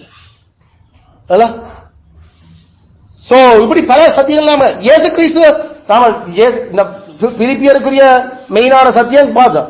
சிலர் ஆண்டவரை பற்றி எப்படி ஆண்டவரை பற்றி வேதத்திலும் வெளிப்படுத்தப்பட்டிருக்கு, கடவுளை பற்றி வேதத்திலும் வெளிப்படுத்தப்பட்டிருக்கு. கடவுள் யார் என்று நமக்கு சுபாவம் போதிக்காது. கடவுள் யார் என்று இயற்க படிப்பிக்காது. கடவுள் ஒரு ஆள் இருக்கிறார் என்று சுபாவம் சொல்லும், இயற்கையும் சொல்லும். ஆனா அந்த கடவுள் யார் என்று வேதம் மட்டும்தான் சொல்லும். ஏன்னா வேதத்திலும் கடவுள் தான் யார் என்றதை வெளிப்படுத்தி இருக்கிறார். இப்ப அந்த கடவுள் எப்படி யாரவர், அந்த கடவுள் எப்படிப்பட்டவர், அந்த கடவுள் என்னெல்லாம் செய்கிறார், அந்த கடவுள் எங்களை எப்படி என்னவா இருக்க விரும்புகிறார் என்றதெல்லாம் வேதத்திலும் வெளிப்படுத்தப்பட்டிருக்கு. அப்ப கடவுளை அறிகிற அறிவு என்று சொல்லுறது வேதத்தில் வெளிப்படுத்தப்பட்டிருக்கிற சத்தியத்தை பரலோகவாசிகளை விளங்கிக் கொள்றது. வேதத்தில் வெளிப்படுத்தப்படுற கடவுளை பற்றிய சத்தியத்தை மண்ணுலகவாசிகளையும் விளங்கிக் கொள்ள நாமாக்கள். அது மண்ணுலகவாசியா விளங்கிக் கொள்றது. மண்ணுலகவாசியா விளங்கிக் கொள்றா கடவுள் எனக்கு சாப்பாடு தரார், கடவுள் எனக்கு உடுத்துறார், கடவுள் என்ன காத்திருக்கிறார், அதனால நான் கடவுளுக்கு உண்மையா இருக்கணும். எல்லாம் இந்த மனநிலை என்ன மனநிலை? மண்ணுலக மனநிலை. மண்ணுலக மனநிலை. கடவுள் எனக்கு சாப்பாடு தரார், கடவுள் என்ன உடுத்துறார், கடவுள் என்ன சமானமா வச்சிருக்கிறார், கடவுள் எனக்கு நல்ல வேலை தந்திருக்கிறார், கடவுள் எனக்கு நல்ல புள்ள குட்டி தந்திருக்கிறார், கடவுள் ஐயோ இந்த குடும்பத்தில் எவ்வளவு சுகங்கள் பிள்ளைங்களை தந்திருக்கிறார் என்று கடவுளை அறிஞ்சிருக்கிற அறிவு வேதத்தில் வெளிப்படுத்தப்பட்ட கடவுளை மண்ணுலக சிந்தையோட விளங்கிக் கொண்டது. பிரச்சனை சரியான பிரச்சனை. மண்ணுலக விடயங்களுக்காக இம்மைக்காக மாத்திரம் கடவுளை நாம விளங்கிக் கொண்டிருந்தோம் என்றா நம்மளை விட அழிவுக்குரியாக்கள் பரிதாபிக்குரியாக்களாக இவ்வளவு சொல்லிவிட்டு கடைசி இப்படி நினைச்சாரா என்ன நீ நம்பினி போ போ போ போய் நேரத்தில் கிடந்து நீ தின். மண்ணுலக மனநில வேதத்தில் வெளிப்படுத்தப்பட்டுள்ள கடவுளை பற்றிய சத்தியத்தை மண்ணுலக வழியில புரிஞ்சு கொள்ளுது. ஆனா பரலோக மனநில வேதத்தில் வெளிப்படுத்தப்பட்டுள்ள கடவுளின் சத்தியத்தை பரலோக மனநிலையில புரிஞ்சு கொள்ளும். அது என்ன பரலோக மனநிலை? கடவுள் சாப்பாடு தந்தவர், உடுப்பு தந்தவர், படிப்பு தந்தவர், எங்களை நல்ல பதவியில வச்சிருக்கிறார் என்றது இல்ல பரலோக மனநிலை. எங்களை படைச்சவர், எங்களை மீட்டவர், நித்தியத்துல தன்னோட கூட பாவம் இல்லாத உலகத்துல எங்களை வச்சிருக்க விரும்புறவர், தந்த சாயல்ல எங்களை படைச்சவர், அந்த சாயல்ல அவரை நேசிக்கிறதுக்கும் அவரோட கதைக்கிறதுக்கும் விரும்புறவர். அவர் இல்லையண்டா எனக்கு என்ன படிப்பு இருந்து பதவி இருந்து என்ன காசு இருந்தாலும் எனக்கு ஒரே விசரா இருக்கு. நாம சில நேரம் சொல்லுவோம் இல்ல, நமக்கு நமக்கு மிகவும் நம்ம குடும்ப உறுப்பினர்ல நமக்கு சரியான நேசமான ஒரு ஆள் என்ன வீட்டை காணையிலேண்டா ஆளை காண ஒரு வறுமையா கிடக்குது இப்ப இல்ல. அல்ல நம்மளை விட்டு நாம் மிகவும் நெருக்கமான எங்களுடைய தெத்த உறவுறால் நம்மளை விட்டு எடுக்கப்படையக்கல நாம என்ன சொல்ல, எனக்கு இந்த வீட்டுல இருக்க எனக்கு விருப்பம் இல்லாம இருக்கு. ஏன்னா அந்த ஆள் இல்ல பிரயணத்துக்கு நாம இதுல இருப்பேன் இல்ல. நம்மளை விட்டு அப்பா போறார், கொழும்புக்கு போறார், பிள்ளை போவாங்க நீங்க நில்லுங்க நாங்களும் பாரோம். அல்லது அப்பா எப்ப வருவீங்க. ஏன்? வீடு இருக்குது, காசு இருக்குது, ஆனா அந்த ஆள் இல்ல, அந்த நபர் இல்ல. கடவுளை அறியறது என்றது காசுக்கும் வேலைக்கும் சாப்பாட்டுக்கும் சட்டைக்கும் இல்ல, அந்த ஆள் தான் எங்களுக்கு வேணும். அதுதான் பியூரிட்டன்ல தாமஸ் வாட்சனோ யாரோ இருக்க நான் சொன்னேன், அல்லது தாமஸ் ப்ரூக்ஸோ தெரியல. கத்தரா இயேசு கிறிஸ்து பரலோகத்துல இல்லை என்றால் நான் பரலோகத்துக்கு போக விரும்புகிறேன். அவர் நரகத்தில் இருக்கிறார் என்றா நான் நரகம் போக விரும்புகிறேன். அது சீரியஸ் விளங்குதோ? பரலோகம் என்றதோ அந்த இடத்துக்காக நாம போகல, அந்த ஆளுக்காக போறோம்.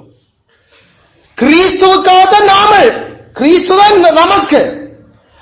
அவர் இல்லாம எனக்கு எவ்வளவு நல்ல சுகம் இருந்தாலும் எனக்கு தேவையில்லை. எனக்கு சுகம் இல்லாம என் உடம்புல கருத்தத்தோட கிறிஸ்து எனக்கு இருந்தா காணும். ஏன்? அவருடைய கிருபை இருக்கிறார் என்ன கொண்டு போய். ஆனா அவர் இல்லாம, அவரோட இருக்கிற ஐக்கியம் இல்லாம, அவரை நான் அவர்கிட்ட உணர்ச்சி, அவற்ற விருப்பம், அவரில் இருக்கிற பாசம், அவரில் இருக்கிற பாசம், அவற்ற கை என்ன அணைச்சுக்கொண்டு, அவற்ற இடது கை என்ற தலைந்து, அவற்ற வலது கரம் என அணைச்சுக்கொண்டு, நம்மளுடைய நேசர் எங்களோட ஐக்கியத்துல இல்லாம எங்களுக்கு எவ்வளவு காசு பணம் படிப்பு இருந்தாலும் நமக்கு வறுமை அதெல்லாம். ஆனா மண்ணுலக மண்ணில் இருக்கிற யாக்களுக்கு இயேசு என்னத்துக்கு வேணும்? இந்த பூமியில நல்ல வீடு வசதியா வாழ. இயேசு என்னத்துக்கு அவர்களுக்கு வேணும்? நல்ல மூண்டை எடுத்து நல்ல இதத்துல நாம கெத்து காட்டுறதுக்கு. இந்த பூமியில ஏன் அவளுக்கு நல்ல வேலை காசு வேணும்? ஏன்னா இயேசுக்காக இல்ல, இயேசுக்காக மகிமைன்றது மண்ணுலக விதத்துல ஜோசி வச்சிருக்கிறார். இயேசுக்கு அது மகிமை, இயேசுக்கு அது மகிமைண்டா அவரே வேலை குடும்பத்துல வந்து பிறந்தவர். அவருக்கு இந்த பூமியில பதவியும் படிப்பும் பெரும் அந்தஸ்தும் தான் கிறிஸ்துவுக்கு மகிமை என்றா, ஏன் அவர் வறுமைப்பட்ட ஒரு குடும்பத்தில் வறுமைப்பட்ட வாழ்க்கையில வாழ்ந்த அது அப்படின்னு இயேசுக்கு மகிமை இல்லை. அங்கதான் பாயிண்டே குறைச்சு போச்சு. நம்மளோட பாயிண்ட் இல்ல மண்ணுலக மனையில கிறிஸ்துவ ஜோசிக்கிறையாக்கள். கிறிஸ்துவோட இருந்தா நல்ல வசதியா இருக்கணும், நல்லா இருக்கணும், நல்லா வாழணும், அதான் கிறிஸ்துவோட இருக்கிறது. நாம சொல்ல கிறிஸ்துவே அப்படி வாழ இல்லையா, அப்புறம் என்ன கிறிஸ்து உனக்கு அதை செய்ய? கிறிஸ்து அதுதான் திரும்ப நீ என்ன சொல்ற? அது கிறிஸ்து மகிமையா இருக்க மாட்டேன். கிறிஸ்துவுக்கு என்ன மகிமை? கிறிஸ்துவுக்கு எது மகிமை? கிறிஸ்துவுக்கு அவற்ற சித்தத்தை செய்யறது மட்டும்தான் நமக்கு மகிமை. அவர் என்ன சொல்லுறாரோ அந்த சொல்லுக்கு கீழ்ப்படிஞ்சு அவரோட வாழறதான் மகிமை. அது பரலோகவாசிகளுடைய அந்த ஆசீர்வாதங்கள், அந்த திறமைகள். கிறிஸ்துவுக்கு என்ன விருப்பம்? என்ற வார்த்தை உங்கள் இருக்கணும், என்ற வசனம் உங்கள் நிரம்பி இருக்கணும், என்னுடைய வேதத்தால நீங்கள் ஆளப்படணும், என்னோட நீங்கள் நாளாந்தம் காலை மாலையும் கதைக்கணும், என்னோட பாசமா கதைக்கணும், என்னோட உணர்ச்சி பூர்வமா பாடணும், என்னோட அந்த என்னோட உங்களோட வாசிப்புகள் அறிவுபூர்வமா இருக்கணும். என்னோட நீங்கள் நடந்து போய்க்கல வரைக்கல என்ன குறிச்ச என்ற சிந்தனை உங்களை பற்றி நான் எப்பயுமே உன்னினைவாக இருக்கிறேன். என் மதில்கள் உன் மதில் எப்பொழுதும் எனக்கு முன்பாக இருக்கிறது. நான் எப்பயும் உன்னை நினைச்சு கொண்டிருக்கிற மாதிரி நீ எப்பயும் என்ன நினைச்சு கொண்டே இருக்கணும். இது இயேசுவை நாம சோத்துல உப்பு இல்லைன்னு ஒரு உப்பு போத்துல எடுத்து போடுற மாதிரி இல்ல கிறிஸ்துவோட நம்ம வாழ்ற வாழ்க்கை. அப்பப்ப சும்மா எடுத்து 2 உப்பு காலையும் மாலையும் இருக்க. ஞாயிற்றுக்கிழமை ஏதோ ஒரு கொஞ்சம் கூட உப்பு. இதுல கிறிஸ்துவ அறிஞ்ச அறிவு. இதுல பவுல சொல்ற இப்படி நான் அவரை அறியறதுக்காக கொஞ்சம் அப்ப உலகம் அறியலையோ தமஸ்கூல நமக்கு வெளிப்பட இன்னும் சரியா முழுக்க அறியலடாப்ப நான் அவருடைய உயிர்த்தலின் வல்லமை அறிய என்னப்பா அவருடைய அச்சடையாளத்தை அவருடைய உயிர்த்தலின் வல்லமையால நாங்கள் மறுபடியும் பிறக்கிறோம் என்று சொல்றேன். உயிர்த்தலின் வல்லமை அறிய போற உணவு. அப்ப நீனும் மனநில மண்ணான மனநில நீ இந்த மண்ணுக்காகத்தான் கிறிஸ்துவ அறிஞ்சிருக்கிற. கடவுளுடைய சத்தியம் உனக்கு வெறும் மண்ணுக்காகத்தான் போகுது. ஏன்? எனவே கிறிஸ்தவர்கள் நிறைய பேர் இயேசு கிறிஸ்துவ தேடுவீனம். அவர் சுகம் தருவார். அவர் நம்மளை நல்ல நிலைக்கு கொண்டு வருவார். அவர் இந்த பூமியில எங்களை ஒரு மதிப்புல நிலைக்கு வைப்பார். எங்களுக்கு நல்ல படிப்பு வரும். எங்களுக்கு கிறிஸ்து தேவ இந்த சூனியம் பில்லி சூனியம் இதுகள்ல இருந்து நாங்கள் விடுதலையாக கிறிஸ்து இதான் அவர்களுடைய அறிவு. இதான் கடவுள். இந்த அறிவை பற்றி வேதம் என்ன சொல்லுது? இது மாட்டுட அறிவு, இது கழுதையோட அறிவு. மாடு கழுதை இப்படி அறிஞ்சிருக்கிறது. தான் தின்னுறதுக்காக தன்னை கவனிக்கிறதுக்காக தனக்கு எஜமான் இருக்கிறார். அதை விட மிச்சமா எஜமான் ஏன் அதை யோசிச்சவர்? ஏன் எஜமானுடைய பாசங்கள் என்ன? எஜமான் இன்னும் என்ன லெவல்ல என்னோட கதைக்கலாம்? எஜமானோட எப்படி நான் கதைக்கிறது? ஆனா மாட்டுக்கும் கழுதைக்கும் என்ன தெரியும்? எஜமான தெரியுமா தெரியாதா? எஜமான தெரியும். நம்மள குரல் கேட்ட உடனே இந்த வீட்டுல எத்தனையோ பேர் இருக்கிறேன். இதால போய்க்கல இருமினா கூட அந்த கினிப்பிக்கள் இந்த சத்தத்தை கேட்டோன்னு சத்தம் போடும், கிஜி கிஜி கிஜி. ஆனா எத்தனை பேர் இதால போனாலும் ஒரு சத்தமும் போடாது. ஏன்? அந்த கினிப்பிக்குகளுக்கு எஜமான தெரியும். ஏனண்டா நேரத்துக்கு சாப்பாடுவோம். நேரத்துக்கு நேரம் அதுகளுடைய சாப்பாட்டு அந்த சட்டிக்குள்ள சாப்பாடும் தண்ணியும் வைக்கிறதால அதுகளுக்கு என்ன தெரியும்? அதோடைய அர்த்தம் என்ன தெரியுமோ அதுகளுக்கு தெரிஞ்ச ஒன்று சாப்பாடுதாரு. இது கோழிகளுக்கு தெரியும். கோழி நாம சாப்பாடு கொடுத்து எஜமானுக்கு தெரியும். எஜமான கண்டுட்டா எங்க கிடுகிடுன்னு ஓடிடும். ஆனா இதே ஒரு ஸ்ட்ரேஞ்சர் வாங்கிட்டு இருந்தா கிருன்னு பறந்து அங்கே ஓடிடும். ஆனா எஜமான் வாராரு கையில சாப்பாடும் இல்லை. ஆனா சும்மா ஓடிடும். அதுக்கு சாப்பாடுதாரர் யாருன்னு தெரியும். நாம கோழியும் கினிப்புக்கு மாடும் கழுதையும் இல்ல கடவுள் அறிகிறதுக்கு. இதைத்தான் ஆண்டவர் ஏசாயா 1:3 சொன்னார். ஏசாயா 1:3 தின்னறதுக்கு தின்னறதான் அந்த அறிகிற அறிவு தின்றது. பைபிள்ல என்ன சும்மா எழுதி போட்டு சேர்த்த பைபிளை திருப்புங்க. நானே பைபிளை திருப்புறேன். நீங்க எழுதி போற பைபிளை எழுதி போனோம். ஏசாயா 1:3 மாடுதன் எஜமானையும் கழுதன் ஆண்டவனின் அதுல முன்னண சாப்பாடு தொட்டி. இயேசுவ முன்னணியில் கிடத்தி இருக்க காண்பீர்கள். இந்த முன்னணி என்ன? கழுத தொட்டி. கழுதைக்கு சாப்பாடு போடுற வைக்கோல் அதில் போடுற அந்த சாப்பாட்டு பேஸ் மரத்தால செய்யப்பட்டது. கிரிப் இங்கிலீஷ்ல. சாப்பாட்டு தொட்டி முன்னணியிட சாப்பாடு தொட்டி. இயேசு அப்படி ஒரு முன்னணியெல்லாம் கிடத்தினது.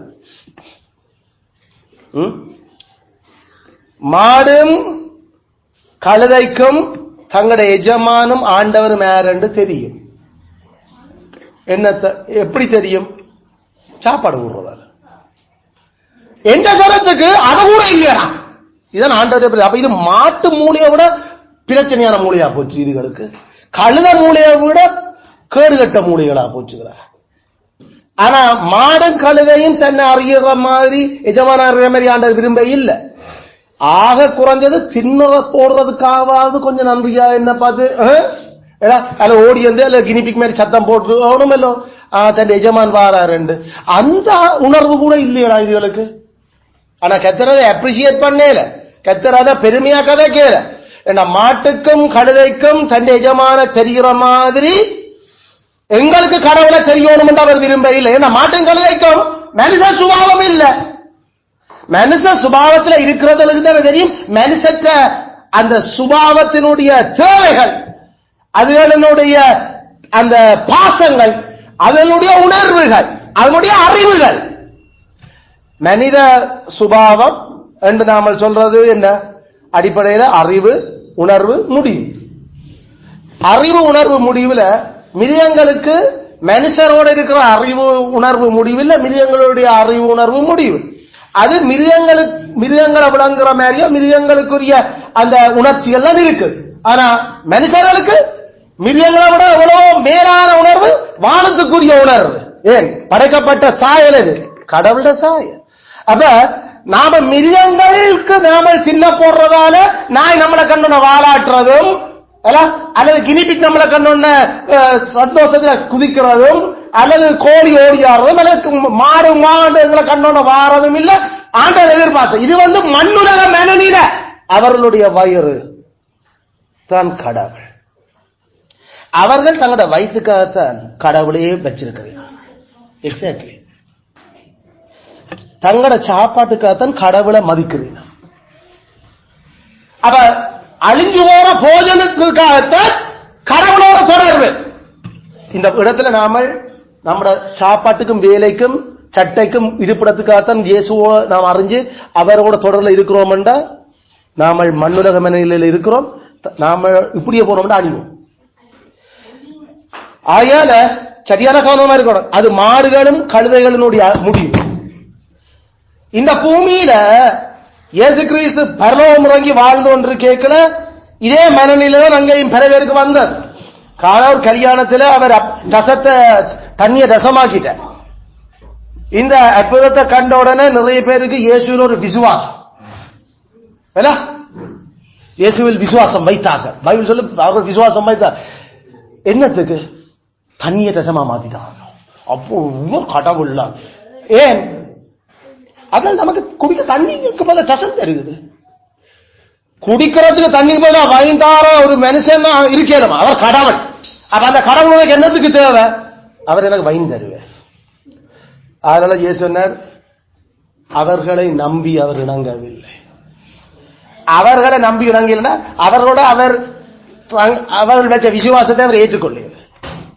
இன்னும் ஒரு இடத்துல இயேசு கிறிஸ்து 5000 பேருக்கு அப்ப சாப்பாடு கொடுத்தோம். சாப்பாடு கொடுத்த உடனே அடுத்த வசனங்கள் என்ன சொல்லுது? அவரை ராஜாவாக பிடித்துக் கொள்ளும்படி மனதாயிருந்தார். ராஜா என்ன பரலோகத்துக்கு இந்த பூமிக்கு தங்களுக்கு அரசனாக இருக்கட்டும். ஏட்டா நமக்கு இப்படி தேவை. இந்த உலகத்துல என்ன தேவை? சாப்பாடு, சட்டை, அதுக்கு ஒரு அரசன் எங்களை அமைதியா வாழ வச்சு எங்களுக்கு பொருளாதார ரீதியான ஒரு விடுதலைகாரையா ஏது செய்த அற்புதத்தை, அந்த பரலோக சத்தியத்தை மென்னாவை விட பெரிய மென்ன இறங்கி வந்திருக்கு ஏசு செய்யறதுக்கு காட்டின சத்தியத்தை, அந்த சத்தியத்தை எப்படி இவங்க விளங்கி கொண்டாங்க? இவரை இந்த பூமிக்கு ராஜாவாக்கிடுவோம் தங்களுக்கு. நாமளும் கிணவே அப்படிதான் நினைச்சு கொண்டிருக்கோம். ஏசியன் உனக்கு ராஜா, அவர் எனக்கு என்ற எதிரிகளிடம் எனக்கு விடுதலை. எது உண்ட எதிரி? பாவமா, பேயா, அல்லது உனக்கு நோயா, அல்லது உண்ட கஷ்டமா? எது உனக்கு எதிரி? பாவமும் பேயும்.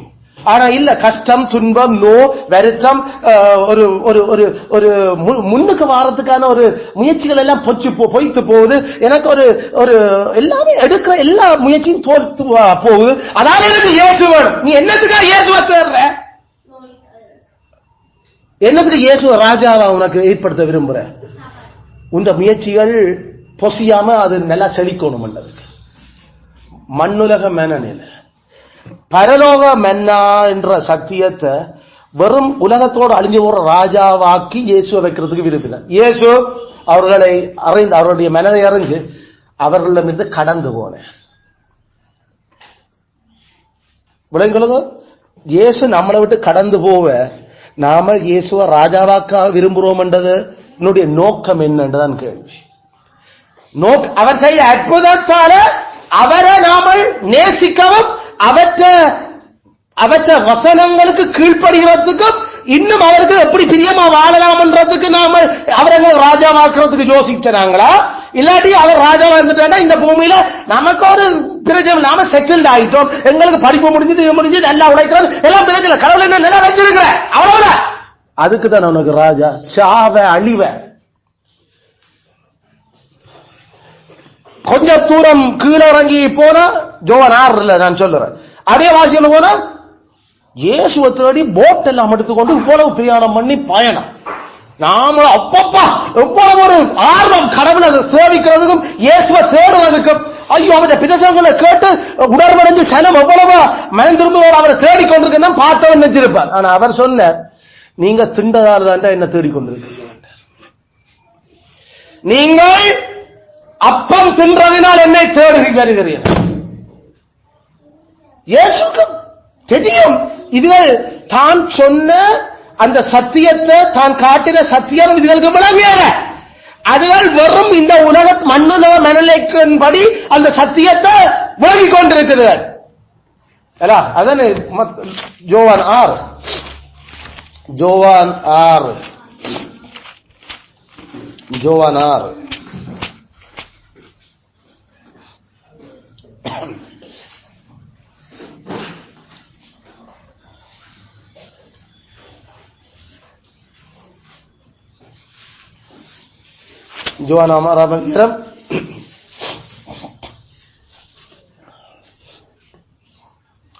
24வது வசனம்.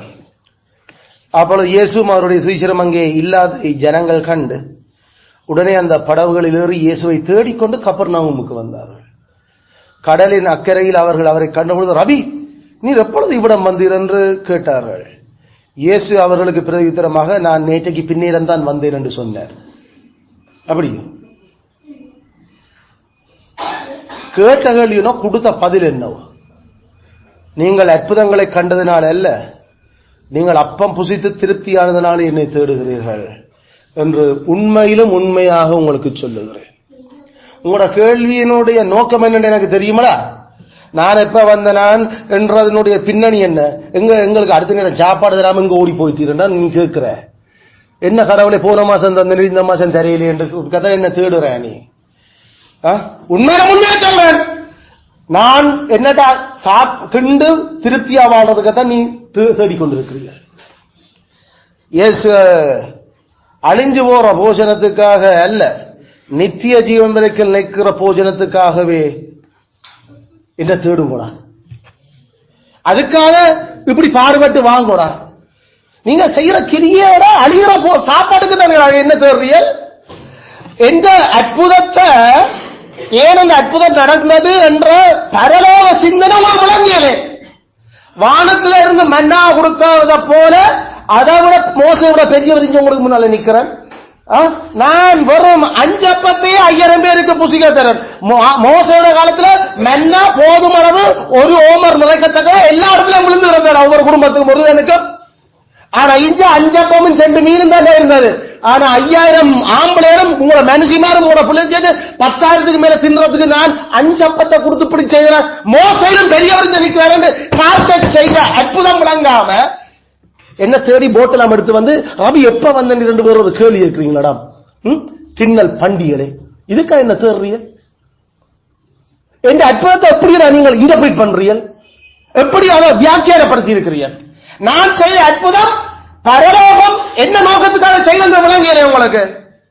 உங்களோட வயிற்றுக்காகத்தான் நீங்கள் அப்ப கடைசியில அப்பையும் ராஜாவாக்க பிடிக்க முதலும் கொஞ்சம் பேர் பிறகு போட் எடுத்து வந்து தீக்கிறீர்கள்.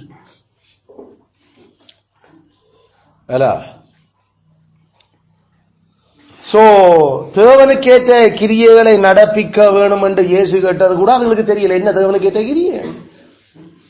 கிரிய நடப்பீங்களா? என்ன தேவனுக்கு கேட்ட கிரிய? அப்ப பேசிக்கா பரலோகம் ஏன் இந்த சத்தியங்களை வெளிப்படுத்தி வச்சிருக்குது என்றத வெறும் வயிற்றுக்கும் தங்களோட வாழ்க்கையினுடைய மதிப்புக்கும் இந்த பூமியில ஆக்களுக்கு முன்னால நல்லா வாழ்றதுக்கு தான் இயேசு தேடப்பட்டது. கரிஸ்மெட்டிக் சபையில் இருக்கிற 95% அப்படிதான் தேடுது. மேபி அங்க 1-2 தவறி அதுக்குள்ள போயிருக்கிறார். ஆனா அப்படி போயிருக்கிறது கூட கட்டாயம் அற்புதத்தை பார்த்து போயிருக்க சான்ஸே இல்லை. நாங்களும் என்ன அப்படித்தான் போனாங்களா? அற்புதங்களை பார்த்து போயில எங்களோட வழிநடத்தினாக்கள் போச்சுனா வழிநடத்தப்பட வேண்டிய விதத்துல கொண்டு போச்சுனா. ஆனா போன வழிநடத்த ஆக்கள் போனது என்ன செத்து போன புருஷனை உயிரோடு எழுப்பி கொண்டு வந்ததுக்கா? அல்லது இனிமேல் உண்ட வாழ்க்கையில எந்த பிரச்சனையும் வராதுன்னு சொன்னதுக்காகவா? இல்ல இல்ல இல்ல. உன் சிருஷ்டிகரே உன் நாயகர், சேரலின் கத்தர் என்பது அவருடைய நாவம்.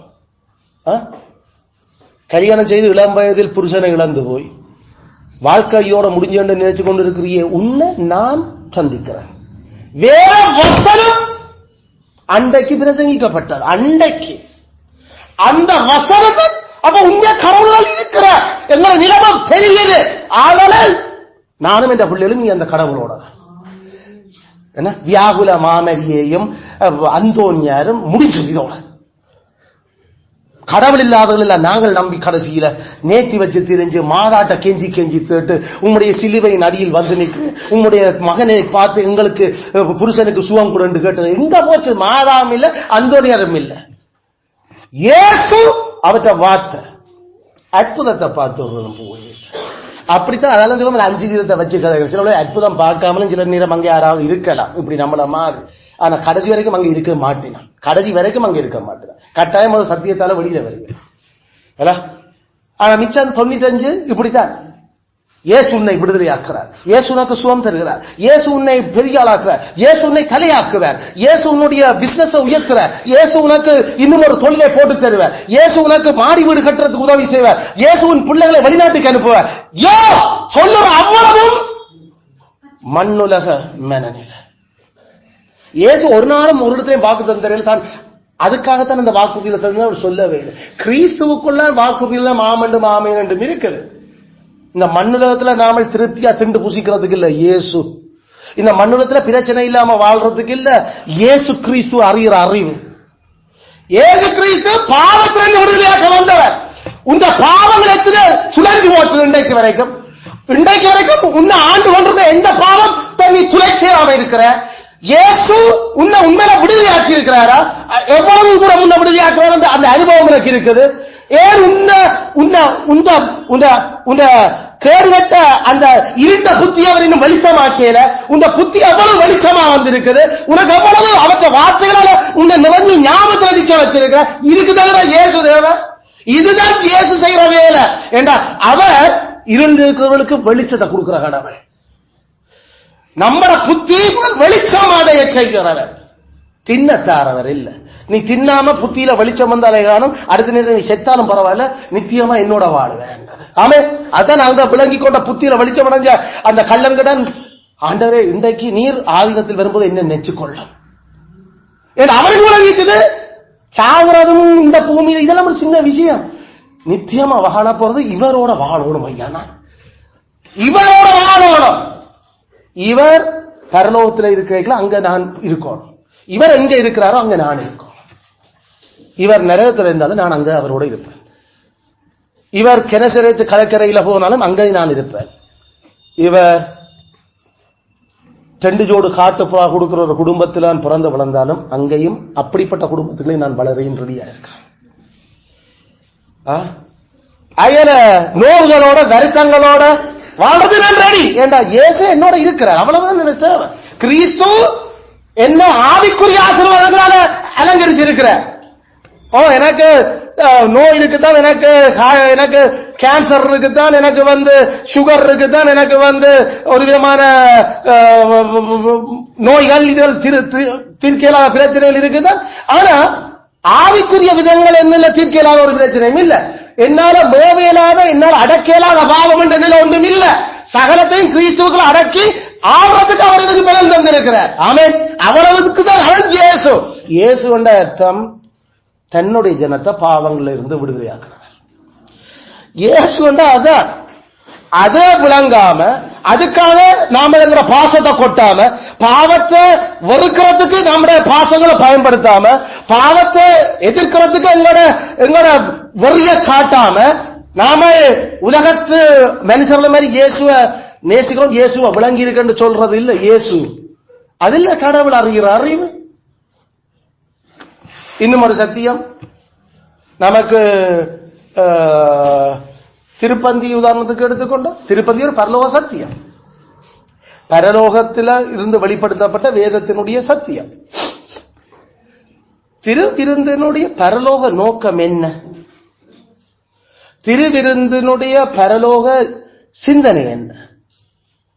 நாம இந்த பூமியில நோய் இல்லாம வாழ்றதோ, அல்லது நாம இந்த பூமியில நல்லா இருக்கிறதுக்கோ, அல்லது நாங்கள் இந்த பூமியில அதில் பங்கு பெற்றதால எங்களோட வாழ்க்கையில் எந்த பிரச்சனைகளும் இல்லாம இருக்கிறதோ? இல்ல இல்ல, அதுல நோக்கம். அதுல நோக்கம் ஞானஸ்நானத்தினுடைய நோக்கம் என்ன? பரலோக யோசனை என்ன? பரலோக யோசனை நாம ஞானஸ்நானம் எடுக்கிறதால நாங்கள் கடவுளுடைய மக்களோட அடையாளம் காணப்படுவோம். இது மண்ணுலக மேனநிலை. நாங்கள் ஞானஸ்நானம் எடுக்கிறதால சபையில் ஒரு அங்கத்தவர், இது மண்ணுலக மேனநிலை. நான் ஞானஸ்நானம் எடுக்கிறதால எனக்கு ஸ்கூலுக்கு அட்மிஷன் கிடைக்கும், மண்ணுலக மேனநிலை. நான் இங்க மெம்பருடைய பிள்ளை என்றபடியால எனக்கு சில ரெக்கமெண்டேஷன் கடிதம் கிடைக்கும், மண்ணுலக மேனநிலை. ஏன் ஞானஸ்நானம்? ஏன் திருவிருந்து? ஏன் ஞானஸ்நானம், ஏன் திருவிருந்தது விசுவாசர்கள் முதலாவது பந்தியில் எழுதி இருக்கிறாங்க. அதுக்குதான் ஞானஸ்நானம், அதுக்குதான் திருப்பந்தி. அதுல கடவுளை அடிப்பார்ன்றதுக்காக ஞானஸ்நானம் இல்ல, கடவுளை தண்டிப்பார் ஆகிய திருவிருந்தடு இல்ல, கடவுளுடைய மக்களோட நீ அடையாளம் காணப்பட வேண்டும் என்றதுக்காக இல்ல ஞானஸ்நானம், கடவுளுடைய மக்களோட அடையாளம் காணப்படுறதுக்காக இல்ல திருவிருந்து. கடவுளுடைய மக்களோட நீ இருக்கிறதால மற்ற இடங்கள்ல ஒரு ரெக்கமெண்டேஷன் கிடைக்கும் என்றதுக்காக இல்ல ஞானஸ்நானம் திருவிருந்து. நாங்க ஞானஸ்நானம் எடுக்காத யாக்களுக்கு ரெக்கமெண்டேஷன் கொடுத்திருக்கிறோம், எங்களோட சபையில ஆராதிக்கிறோம் என்றது.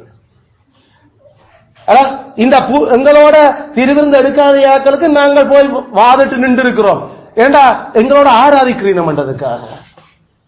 எப்படி யோசுவா மோசே விருத்தசேனம் செய்த பிறகு கில்கால்ல வந்து ஜோசுவா விருத்தசேனம் குறைய 38 வருஷமா விருத்தசேனம் ஞானஸ்நானமே ஒரு பிள்ளைக்கும் கொடுப்படை இல்லை. ஏன்னா கடவுள் வருத்து போட்டு நின்றாரோ இல்ல, 30 வருஷமா கடவுள் அவங்களை கொண்டு வந்தவர், அவங்களுக்கு பஸ்கா அனுசரிக்கப்பட இல்லை. கடவுள் என்ற திருவிருந்து அனுசரிக்காம 40 வருஷமா நான் உங்களை கொல்ல போறேன் கடவுள் சொல்ல வரும். திருவிருந்தும் பஸ்காவும் விருத்தசேனத்தினுடைய பரலோக யோசனை என்ன என்றது விளங்குனா கடவுளை நம்மளை அதுல தண்டிக்கல என்றது நமக்கு விளங்க. ஆனா நாம சில பேர் எனக்கு சில பேர் சொல்லி இருக்கிறீர்கள், ஐயோ எனக்கு போத திருவிருந்து தராம எனக்கு இவ்வளவு பிரச்சனையும் உண்டு. அப்பதான் நான் எனக்கு சொன்ன கேட்டேன், பைபிள்ல அங்க அப்படி கிடக்கு திருவிருந்து எடுக்காடி கடவுள் பிரச்சனை தருவார், திருவிருந்து எடுத்தா தான் பிரச்சனை தருவார் என்று கடவுள் சொல்லி இருக்க. ஆமே, திருவிருந்து எடுத்தியண்டா பிரச்சனை தருவார், ஆனா திருவிருந்து எடுக்காத வரைக்கும் உனக்கு பிரச்சனை இல்லை. பைபிள்ல அதான் சொல்லப்பட்டது. ஏனப்ப அதன் உனக்கு யோசனை வந்து திருவிருந்து எடுக்காதான் எனக்கு வாழ்க்கையில எவ்வளவு பிரச்சனையோ, பைபிள் காட்டு திருவிருந்து எடுக்காத கடவுள் பிரச்சனை கொடுத்தவர். ஓட்டு வசனம் ஒரு பகுதி அப்படி ஏதாவது உனக்கு வரலண்டா உங்க மண்ணுலக மனநிலையில இன்னும் இருக்குது. ஐயோ இதாவது இந்த மண்ணுலகத்துல நான் நல்லா இல்ல, இந்த மண்ணுலகத்தில் இந்த பிரச்சனைகளா கிடக்கு, மண்ணுலகத்துல இந்த பிரச்சனைல மோதையிலாம இருக்கு, அப்ப நான் கடவுள் இந்த திருவிருந்து எடுக்காதான் பிரச்சனையோ. ஆவி பரலோக விஷயத்தை கொண்டு வந்து உங்க மண்ணுலக வாழ்க்கைக்கு நீ வந்து சமப்படுத்த யோசிக்கிற. எவ்வளவு மண்ணுலக மனநிலை. இன்னும் வருஷம் அப்படி நாங்கள் எங்களை ஏதாவது பிரச்சனை படுற அவர் அப்படி பிரச்சனை என்று சொல்ல உனக்கு ஒரு பிரச்சனையும் வராது, அதுக்கு நான் கேரண்டி. ஏனண்டா இது அபாத்திரமா பங்கு பெற்றாதான் பிரச்சனை. எந்த அளவுக்கு அதுல பங்கு பெற்றாம நாம இருக்கிறோமோ அது வரைக்கும் பிரச்சனை இல்லை.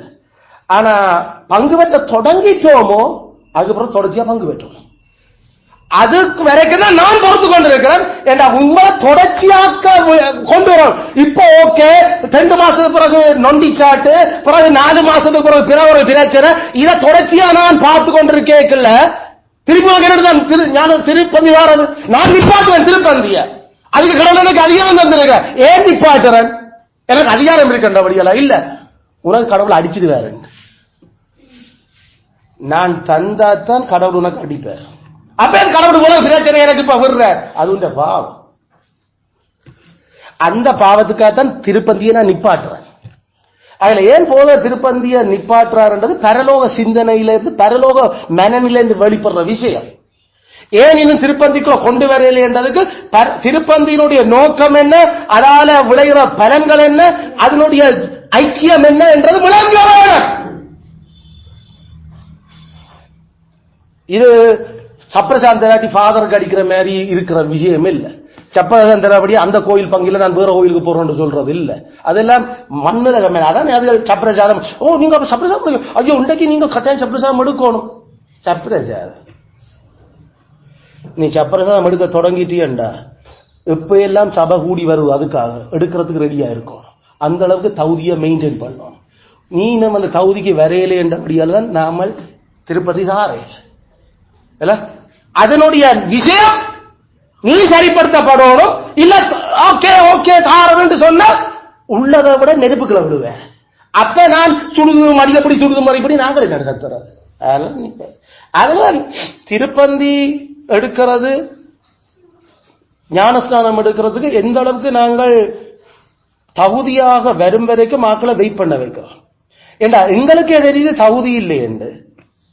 எங்கட இருதயத்துக்கு மேல இன்னும் பார்த்து கொண்டு இயேசுக்கு எவ்வளவு விஷயம் தெரியும். அவர் தான் செய்த அற்புதத்தை பார்த்தவனோட அவர் இணங்க இல்லை. தான் செய்த அற்புதத்தை பார்த்து தனக்கு பின்னால போட்டோர் இவ்வளவு கலைச்சு வந்தவனே அவர் பேசிவிட்டார். என்னத்துக்கு இப்படியெல்லாம் தெளிவா இருக்கத்தக்கதா? என்னத்துக்காக திருப்பந்தியும் ஞானஸ்நானம்? அதுக்கு ஒரு தகுதி இருக்கு. அதான் திருப்பியும் சொல்றேன், திருப்பந்தி கொடுத்தா பிறகு கிறிஸ்துவில தேவன் வச்சிருக்கிற இந்த கிருபைக்கு தகுதியா வாழ்வோமாக. ஒவ்வொரு முறையும் அந்த தகுதி கதைகள், அதுக்கு தகுதியா வாழ். இல்லாட்டி என்ன படுத்த படுக்கிற போடுவார், இல்லாட்டி சாகிடுவார். ஏன் சாகணும்? ஏன் நோய்வாய்ப்படணும்? இருக்கிற நோயே வெறும் நோய்களாக இருக்குது. இருக்கிற பிரச்சனையா வெறும் பிரச்சனை இருக்கிற நம்மள தலையில கூட்டி நாம மண்ண கொட்டுவான். வெயிட் பண்ணு. 16ஆம் ஆண்டு ஞானஸ்நானம் எடுத்தது, 26ஆம் ஆண்டு தான் திருப்பந்தி கொடுக்கணும். 10 வருஷம் வரைக்கும் வெயிட் பண்ணோம் நாங்கள்.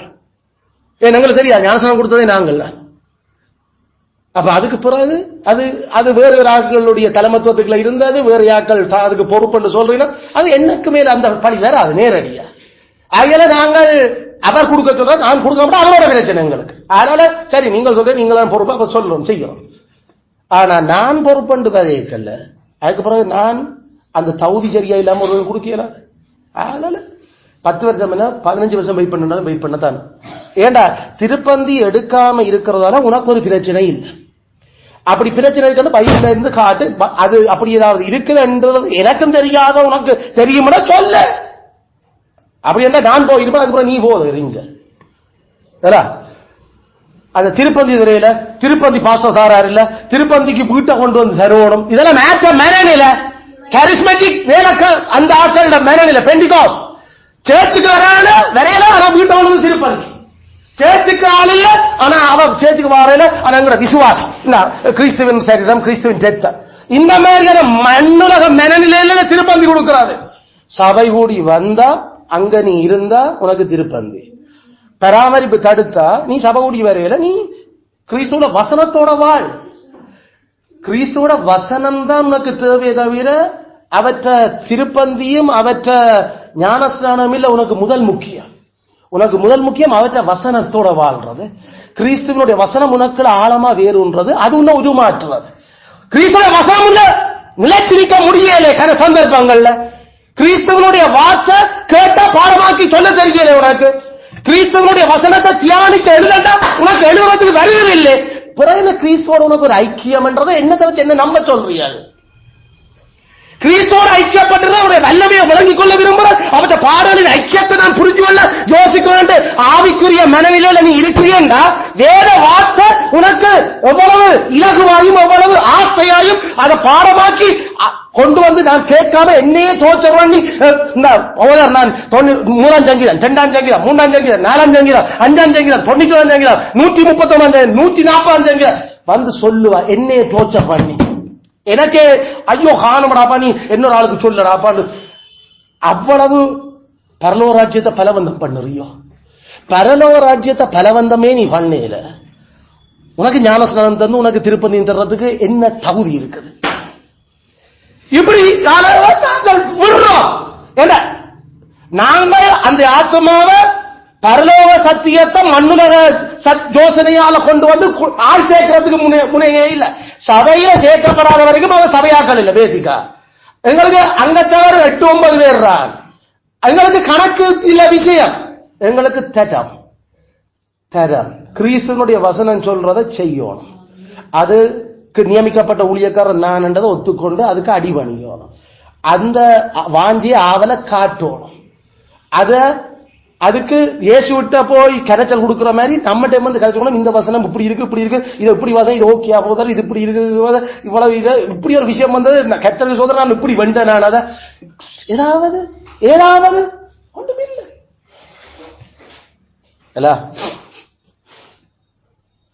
இந்த மாதிரி ஒரு பாவம் இருக்குது. ஐயோ இது சரியான பிரச்சனை. இது இருந்த பாசம் இது திருப்பி இப்படி ஒரு பிரச்சனை எனக்கு வேற பார்க்க தயவுசெய்து பிரே பண்ணுவோம். என்ன எங்க நான் புலவிட்டான்னு நானும் யோசி கொண்டிருக்கிறேன். என்ன ராமனும் உட்கார்ந்து கலைக்கலாம். உனக்கு பாவத்தோட போராட்டம் என்ன கிடக்கு கோதாரி ஒன்றும் தெரியல. உனக்கு கிறிஸ்துடைய வசனம் உனக்கு எவ்வளவு வாசம் பண்ணது அந்த கோதாரி அதுவும் தெரியல. கிறிஸ்துவனுடைய வார்த்தையின்படி நடக்கிறதுக்கு உனக்கு என்ன ஸ்டெப்கள் நீ எடுத்துக்கொண்டிருக்கிறது வெளிப்படுத்தவும் படையில. அது வரைக்கும் நாமளும் கவனமா இருக்கிறோம். அதனால சரியான சீரியஸா இதுகள் இந்த சத்தியத்தை ஆவிக்குரியவத்தில் விளங்காத யாக்கள் நான் எத்தனை வருஷமா வந்துருன்னு நாம ஆக்கள் எடுக்கணும். உள்ளுக்கு என்ன திருவிருந்து கொடுக்கறத நீ வந்து மண்ணுலக மேலையில ஆக்களுக்காக யோசிக்கிற உங்களை இதுகளை பார்த்து கொண்டிருக்கிற ஒரு இல்ல கொஞ்சம் வந்து சில வேலை கஷ்டமா இருக்குமோன்னு தெரியலன்னு யோசிக்கிற ஒரு விதமான ஒரு பாசம் தான். ஏன்னா கடவுளுடைய காரியத்துக்களை வர்றது எவ்வளவு சந்தோஷமாக்கல. அப்படி வரையில அப்ப அதால கவலைப்படுகிறோமோ தெரியாது. அப்ப நான் கவலைப்படையில. ஏன்னா ஆக்களை பற்றி எனக்கு தெரிகிறபடியில நான் கவலைப்படையில. இயேசு கவலைப்படையில. நீங்கள் தின்னறதுக்கு அத்தனை எனக்கு பின்னால வந்து சொல்றதுக்கு இயேசு கவலைப்படையில. நீங்கள் தண்ணிய நான் இதாக்குனதுக்காகத்தான் என்ன விசுவாசிக்கிறீர்கள் என்றது அவர் வெளிப்படையா காட்டு. அவங்களோட இணங்க இல்ல, நாங்கள் இணங்க இல்லை. நீங்கள் அதை இல்ல பேசிக்கா இன்னும் இருக்கிறது. அதனால எத்தனை வயசு சின்ன ஓலெவலும் இன்னும் படிக்கிறதுல வந்திருந்த புள்ள ஓலெவலும் அதுக்கு முன்னுக்கு சபைக்கு வந்து எவ்வளவு பாடமாக்கி எவ்வளவு சொல்லி எவ்வளவு இதாண்டி கடைசியில ஞானஸ்நானம் கொடுக்கறதுக்கு எத்தனை வருஷம் ஆச்சுது? 16-17 வயசுல சேர்ச்சிக்கு வந்து கடைசியில 28-29 வயசுல ஞானஸ்நானம் எடுக்க வேண்டியிருக்கு. அது வரைக்கும் நாங்கள் ஆக்களை பார்க்கிறோம். ஆனா இங்க சேர்ச்சுக்கு போனோம்னா 6 மாசம் ஆச்சுதான். அப்ப எலெக்ஷன் இதுல போயிருங்க, ஞானஸ்நான வகுப்புல போயிருங்க. 1 வருஷம் ஆச்சா அப்ப ஞானஸ்நானம் யோ மண்ணுலக மேலில ஞானஸ்நானம் எடுக்காட்டி கடவுள் நமக்கு இந்த பூமிக்குள்ள அவற்றை வார்த்தையை கொண்டு எங்களை பாதுகாக்க மாட்டார். என்னத்துக்கு ஞானஸ்நானம் எடுக்கணும் தேவைப்படுத்துற? What do you mean by baptism? கிறிஸ்துவோட ஒட்ட வைக்கப்பட்டியா நீ? கிறிஸ்துவோட ஒட்ட வைக்கப்பட்டிருக்க அந்த ஆத்மா இல்லாட்டி சபையோட வந்து ஒட்டி 6 மாசமோ? கிறிஸ்துவோட ஒட்ட வைக்கப்பட்டிருக்க கேள்விகள் என்ன?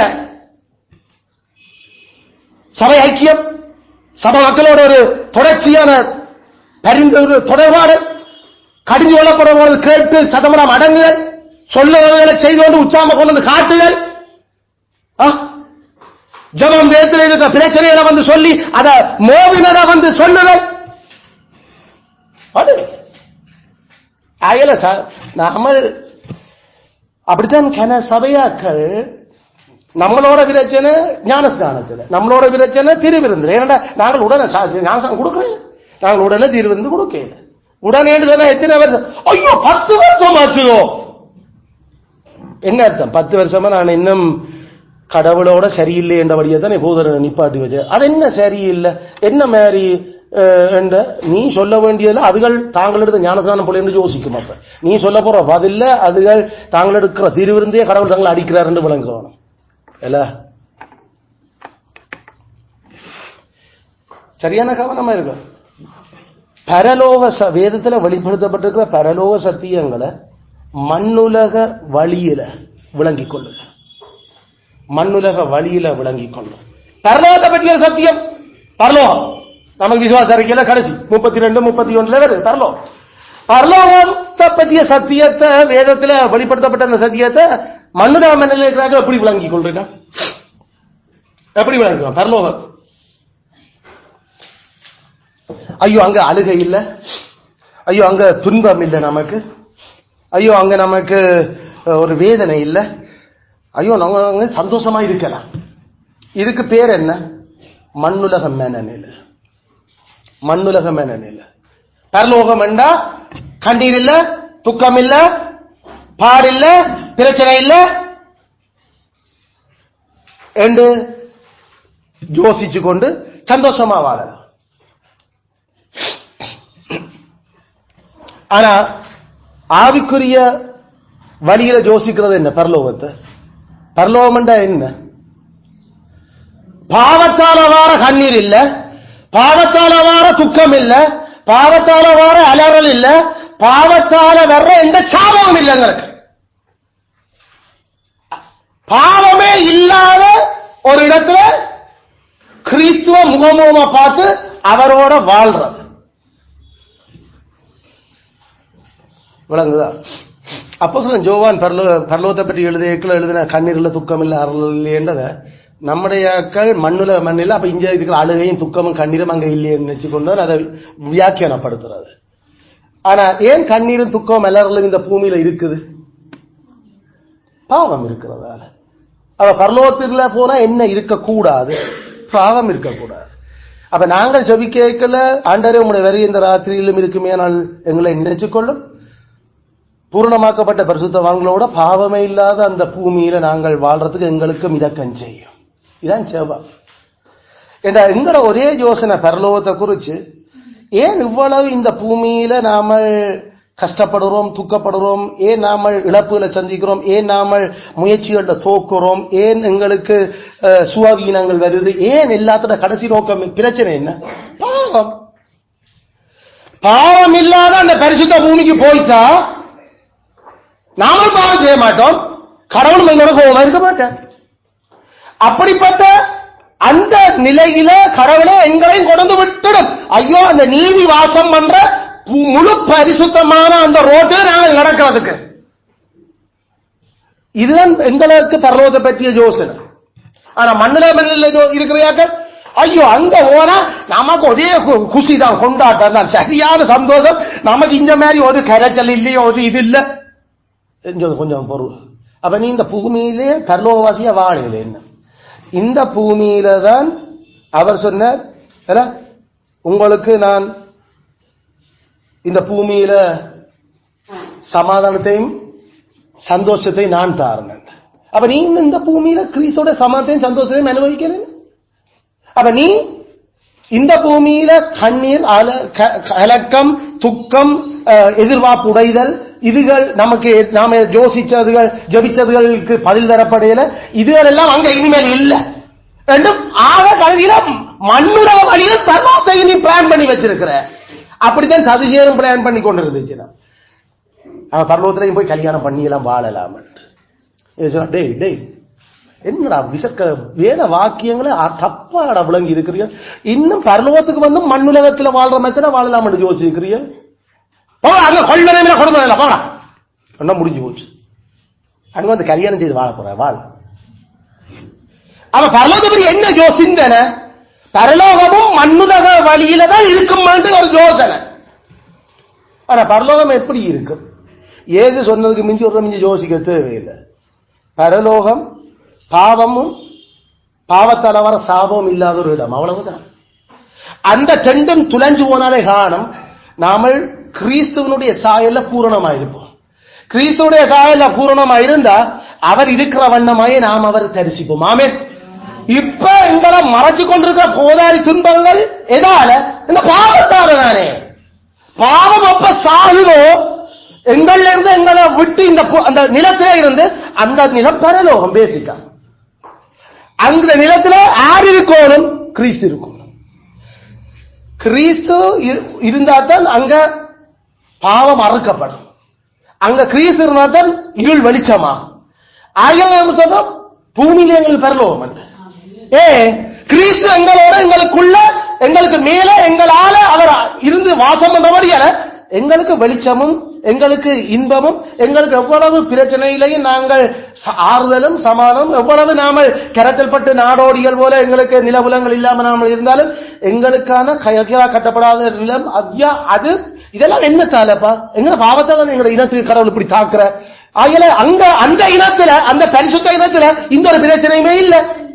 அந்த யோசனை பரலோகத்தை நாங்கள் சிந்திக்கிறோம். நீங்க கிறிஸ்தவர்களா இருக்கிறார்கள் கேட்டு பாருங்க, பரலோகத்துக்கு ஏன் போக விரும்புறீங்கன்னா ஐயோ அவங்க கண்ணீர் இல்ல துக்கம் இல்ல, அது நல்ல ஒரு இடம், அது சரியான ஒரு இன்பமான இடம், அது பெரதீஸ், அது ஏதேன் மாதிரி இருக்கும். ஏன்னா பல புடுங்கிக்கு திண்டு கொண்டு இருக்கிறதுக்கு அங்கேயும் வயிற்றுக்கு தான் யோசனை கடைசி, அங்கேயும் வயிறு தான் கடவுள். ஐயோ இந்த கஷ்டமெல்லாம் அங்க பட தேவையில்லை. அப்ப என்ன மண்ணுலக மனநிலையே தான் பரலோகத்தையும் விரும்பி கொண்டிருக்கிறோம். நம்மட பரலோகம் ஏன் பரலோகத்தை வெளிப்படுத்தி சத்தியமா தந்திருக்கின்றது எங்களுக்கு தெரிய இல்லை அல்ல. அதில் சரியான கவனமா நாம இருப்போம். எங்களுடைய ஐக்கியம் பிதாவோடும் குமாரனோடும் பரிசுத்த ஆவியானவரோடும் எந்த விதமான தடங்கள் இல்லாம அங்க இருக்கு. அதான் உண்மையாக பரலோகத்தை நாம விரும்புறது. இங்க ஆண்டவரே இப்படி இருக்குமோ, ஆண்டரே அப்படி இருக்கும், ஆண்டரே நீ இதனை சொல்லி ஆண்டரே இது இந்த மாதிரி மட்டும் ஒப்படைக்கிற எங்களுக்கு என்னன்னு தெரியல. ஆனா அங்க அப்படி இல்லை. அங்க எங்களுக்கு தேவன் ஏன் அதை செய்கிறார், எப்படி செய்கிறார், ஏன் அதை இப்படி அனுமதிக்கிறார் என்றெல்லாம் கிளியரா தெரியும். அங்க யோசனை சிந்தனை அங்க இப்படி இருக்குமோ அப்படி இருக்குமோ சந்தேகம் ஒன்றும் இல்லை. எங்களுக்கு கண்ணாடியில முகமுகமா பாக்குறது போல நேரம் வெளி அந்த அளவுக்கு தெளிவா விஷயங்கள் தெரியும்.